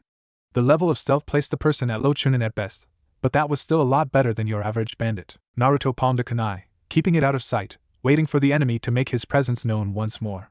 He probably could have sniffed him out fairly easily, but didn't want to give up his defensive position, not when there could have been another person he didn't know about ready to sneak in the moment he left. A trio of kunai sped towards Naruto's head from the enemy's position, which Naruto blocked easily. The Jinchuriki saw his opponent leap down from the tree and run towards him. He was moving too fast for Naruto to hit with a kunai. He was nowhere near as good with thrown weapons as Tenten, but he did have another idea. Naruto threw his kunai just in front of the man, forcing him to alter his path to just where Naruto wanted him. Naruto threw a shuriken moments later, hand seals following immediately after. Shuriken Kage Bunshin no Jutsu. Naruto had not known this technique for very long. The scroll for it hadn't been with the one for the original technique, and he hadn't given much thought to doing something like this. The only reason Naruto did know it was because Shizen had done it with some Senbon needles during a sparring match. He had begged her to teach him the technique, but she had refused, saying that he shouldn't even know the original, and wasn't going to teach it to him until he was older. Naruto didn't take this well, and spent the rest of the afternoon trying to recreate it. Since he knew the original, it wasn't too hard, and surprised Shizen with it the next time they sparred. It also surprised the nin Naruto was fighting now, as one shuriken became dozens. Normally, there wouldn't have been so many clones, but with his chakra capacity, Naruto overdid it. Just as Zabuza was cutting the head off the last bandit, Naruto's opponent was collapsing, dead from the massive amount of puncture wounds caused by his jutsu. Tenten liked to think of herself as a fairly level-headed individual. She didn't abide by most of the fangirl tendencies that too many kunoichi had. She felt that kind of reaction had no place in the shinobi world. Kunoichi had to be just as good, if not better than, their male counterparts, and there was no room for that kind of weakness. That being said, it should also be known that everyone has their limits, and Tenten had just reached hers. She had controlled herself so far through a combination of being exhausted, not quite awake, and forcing out everything for fear of being caught in Guy's genjutsu. But seeing a member of the 7 Swordsmen of Mist in combat was a little more than she could handle, which leads us to our current sight. Omigo Tabasoko, can I see your sword again? I can't believe I'm really Haranexto. Can you autograph this form? Minimize Higurashi Tenten. The entire group's sweat dropped as the weapon's mistress shot around Zabuza in a comedic fashion, looking up at him hopefully, at one point staring solely at the sword. It was this sight that greeted Naruto as he walked back around the house. The blonde ninja quickly grabbed his friend and dragged her away from the swordsman, even as she hit him over the head to try and stop him. Tenten, he started, what are you doing? Calm down and stop acting like a fangirl. It makes you look like an idiot, and I know that you're definitely not an idiot. I don't want to see one of the smartest and prettiest girls I know acting like Sakura or something. While Tenten was wrapping her mind around the fact that Naruto had just complimented her, something she was still trying to decide if she wanted to like. She had known Naruto for a long time, and he was pretty good looking. Did she really want Naruto to like her that way? Or just as a friend? Sakura started beating the hell out of Naruto, having heard the accidental insult with the special hearing all girls seem to possess. Once Naruto had healed up, Sakura had calmed down, Tenten had been brought out of her musings, Lee and Guy had been brought out of their hug, and Zabuza had cleaned his blade. The group found themselves back in Tazuna's kitchen, discussing their plans now. I say we go in and kill them all, Zabuza opened bluntly. Kakashi regarded him with a lazy eye. We still don't know how many Gato has under his command. We shouldn't race in like that. Especially since Naruto dispatched that Chunin that had been trying to sneak in from the rear while we dealt with the bandits. We don't know if he has any other shinobi hired. Sasuke's eyes flashed with confused annoyance. There's no way the Dobe could defeat a Chunin by himself, is there? No, he got lucky. And I doubt that guy he killed was really Chunin level. But besides, even if he could defeat someone of that level, I'm far past him. I'd have been able to take out that Nin much easier, but I still need to get stronger if I want to kill that man. Oh come on, the Genin can take out the bandits. They're fucking pushovers, and half of them are drunk or hungover 24 hours a day. I doubt he's got many more people stronger than that, and even if he does, we can take care of them. Come on, we've got 5 Jounin level shinobi. Unless he throws an army of A and BU at us, we're good, Anko interrupted. Wait a second, 5 Jounin? I only count 4, and Naruto, if you make any cracks about me not being able to count, I will force feed you Ibiki's cooking for a week. Naruto cringed, for he had just been about to make a joke just along those lines. Zabuza placed his hand on Haku's head. At full strength, Haku here could probably beat you. Maybe even Kakashi. Kakashi's face tightened behind his mask, but didn't let it show. I doubt that, he said loftily. I'm not an elite Jounin for no reason after all. Zabuza smirked behind his bandages. Keep on thinking that way, you cocky bastard. We'll see who's stronger soon enough. Our mission is to remove the most unyouthful Gato and his forces, and we shall complete it, Guy proclaimed. We must stoke this town's fires of youth once more, and that means we should not allow any more unyouthful attacks like this one. Anko felt another hug coming on, and cut it off before Guy could get that far. Guy's right. We need to take Gato out hard and fast, before he has a chance to mount a real attack. If we can take out his base, we don't have to worry about people getting caught in the crossfire, and we won't just be waiting for the bastard to attack. Alright, all 5 of us go after Gato, and the Genin slaughter the bandits. We've got a plan, Zabuza stated. Kakashi stared at him. I believe Team 7 is still under orders to guard Tazuna, not to go after a bandit camp. There's no reason to put them in unnecessary danger. They can protect him by taking out the threat. And if you're so worried about them, keep those 2 here, Zabuza said, pointing at Sasuke and Sakura. But Naruto should definitely come with us. Hell, he's probably the best suited for this job. Really? Kakashi asked, his tone clearly stating he didn't believe the Nukenin's assessment. Haku spoke up for the first time all meeting. You should really have more faith in your students, Hataki-san, she said softly, with a hint of steel behind it. Yeah, don't underestimate me, Kakashi-sensei. Naruto defended. I'm just trying to make sure you don't get too big of a head, Kakashi reasoned lazily. Hey, I'll never become like Sasuke team. Baka! Don't talk about Sasuke-kun like that. He's way better than you ever will be. No! Naruto-san's flames of youth burn much brighter than Sasuke-san's. Lee objected. YOSH. My hip rival, you should help build up your students' fires of youth. They should never had waned this much. But even so, Naruto-kun's youthfulness is matched by only a few. Tell me, rival, what is your secret? Kakashi looked at Guy blankly. Did you say something? Guy immediately jumped up. Oh, my rival's attitude is so hip and youthful. I must match it. If I cannot, I shall run 500 laps around Konoha on my hands, and if Gai-sensei cannot do that, I will do 3,000 push-ups, and if Lee cannot do that, I will climb the Hokage monument with rocks tied to my back 6 times. Wham! Enko handed the frying pan she had just hit Guy in head with back to Tsunami. Before we got sidetracked, you were about to tell me the very good reason why you think it's a good idea to send my Ototo into the middle of hundreds of bandits who won't hesitate to kill him. Weren't you? Asked Enko, clearly threatening. Zabuza held up his hands in a warning gesture. He remembered the night before, and wasn't interested in pissing this Kunoichi off. The runt is a one-man army. Do you realize just how many Kage Bunshin he can make? I've seen him literally make hundreds and still be able to train for several hours. If every clone only takes out one bandit before it dies, that's still hundreds of bandits we don't have to deal with. Not to mention I've seen him heal faster than almost anyone, if one of the bandits do manage to get lucky and get a shot in on the real him. Really, he's our best bet for this to work. Humph, Sasuke grunted. I don't see why you'd ever want more of him. All he'd be doing is making more useless blondes. As soon as he finished talking, 2 cuts appeared on either cheek. Enko and Haku lowered their hands from their throwing position. If that's all you've got to say, you'd do well to keep your opinions to yourself. Uchiha, Enko spat. But if you don't, I've been looking for someone for target practice. Tenten grinned. Normally, this would be the point in time where Sakura would jump in to defend her crush. But right now, she was shaking under the oppressive atmosphere that had descended upon the group. Sasuke's grunt broke the silence, and the Kunoichi accepted that as an agreement. We still need a plan for this to work, Haku said softly, bringing the group back to task. What's Gato's holdout like? Enko asked. I've only been there a couple times, mainly cause the midget bastard was afraid I'd kill off all his men. Zabuza smiled darkly. Guess he was right about one thing. It's a big bandit camp, but no better organized than any other. Stupid bastards. Most of his forces are surrounding the main complex in a tent city, fairly sprawling and rather poorly defendable. Guess they never thought anyone would be brave enough to attack them head-on. They should go down easy enough. The main building is several floors, 3 and a basement. Gato has enough room to hold roughly 100 men in there, and their fighting from a defensive, fortified position acts as a multiplier, but that's offset by the fact that they'd be fighting mostly in hallways, so their numbers won't mean as much, and that we're actually trained. Any other ninja he's hired will probably be in here as well. Everybody understand? Everyone looked at Zabuza with a shocked or dumbfounded expression, barring Haku and Naruto. What? The eyebrowless Nin snapped. Kakashi regained his speech first. I think we're all surprised that a missing Nin would be so good at strategy, he said lazily. Zabuza's eyes narrowed and he placed his hand on Kubikiri Hocho. Just because I choose to think for myself, doesn't mean I've lost all ability to plan. Before I left Kiri, I was an ANBU and one of the 7 swordsmen. All that training hasn't gone away. And as for strategy, running from Hunter Nin forces you to get better at it. Missing Nin aren't the idiots you seem to think we are. But if you insult me like that again, I'll cut your fucking head off, Hataki. Everyone was sweating under the killing intent Zabuza had brought to bear, and Kakashi stared at the demon of the mist intently before returning his attention to his book. The females gritted their teeth at the sight of the orange novel. So, what is our youthful plan? Guy asked, fairly seriously. Leave 2 of the genin back here to protect your target, Uchiha and Pinky, Zabuza grunted. Kakashi can stay back here too, just because I know he won't want to leave his precious students alone. Haku, Naruto, the girl with the weapons, and myself can deal with the forces outside. Hyuga, the Spandex twins, and Enko can deal everyone inside. Unless he's moved it, Gato's office is on the top floor. Any prisoners will probably be in the basement.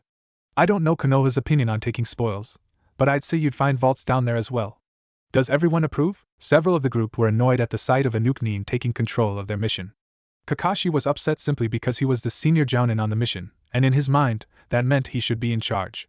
He was also fairly certain he could beat the Nuke Nin, so that counted in his favor as well. Sasuke, and by extension Sakura, didn't like the Nuke Nins who failed to pay him his proper respect as an Uchiha for the entire time they had been together, and for them to suggest that Haku could beat him was ridiculous. Niji was having similar thoughts, though it was very slightly tempered by the fact that Niji did in fact acknowledge that there were people stronger than him, driven into his head by the fact that Guy continued to pick apart the famed Juken style every time they sparred. Enko didn't mind so much, however. She was slightly worried simply because of who Zabuza was, and what his reputation was.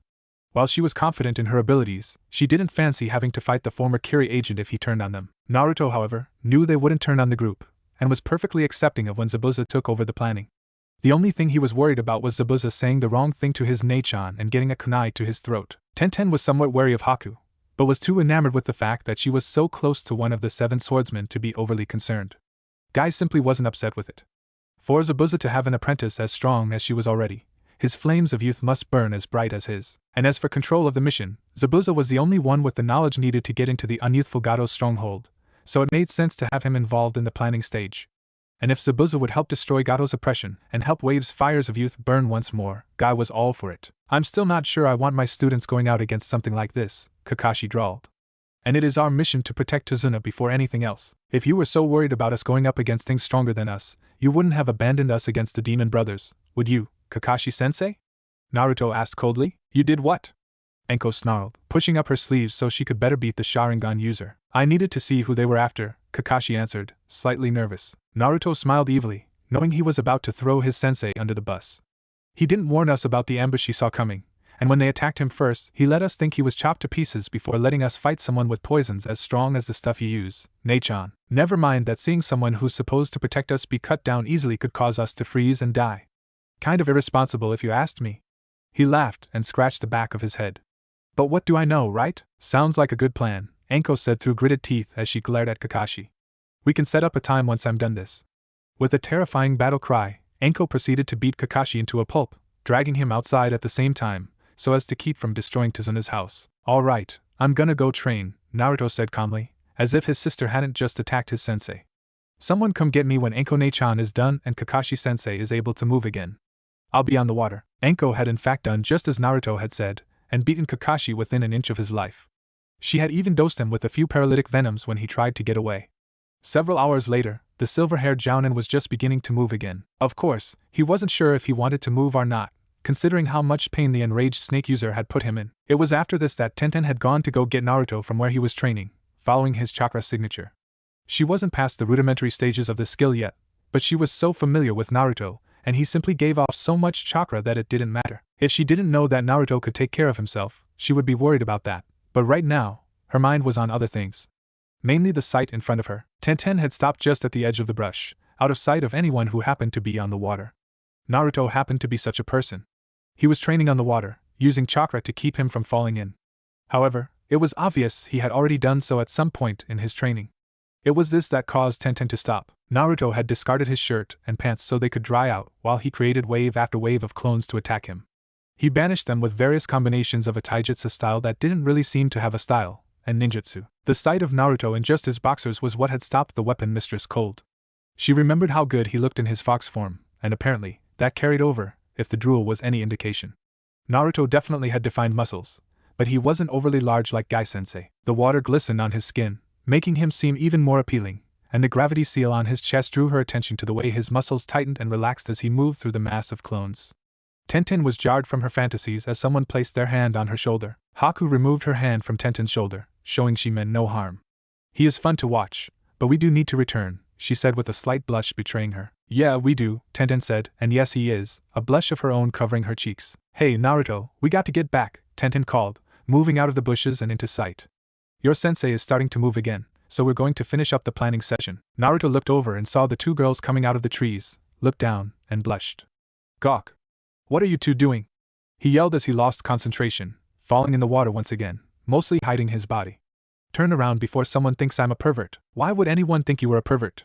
Tenten asked, her voice a slight purr. Naruto blushed when he heard the question. I don't know. You barged in on me in my boxers, but I know I'd be the one called a pervert, he grumbled. Well, you are a guy, Tenten said, as if it explained everything while she turned around to give Naruto his privacy. Yeah, so it's agreed? We attack in a week? Enko asked the group. I still say we should do it sooner, Zabuza grumbled. Get in, kill them all, get out. This was the argument that was going back and forth for the past 30 minutes. One side wanted to go take them all out, and the other wanted to wait to make sure nothing could go wrong. So far, Zabuza was the only holdout left. Just because we have a plethora of jounin, that does not mean we should charge in without a proper plan. There will be genin on this raid, and they do not have proper training in dealing with a mass attack like this, Kakashi said, wincing as he moved in a wrong way, causing one of the injuries that Enko had given him to act up. My eternal rival, have you not taught them as well as I have thought you had? Guy shook his head. Surely not. My eternal rival would never do something like that. Kakashi didn't respond.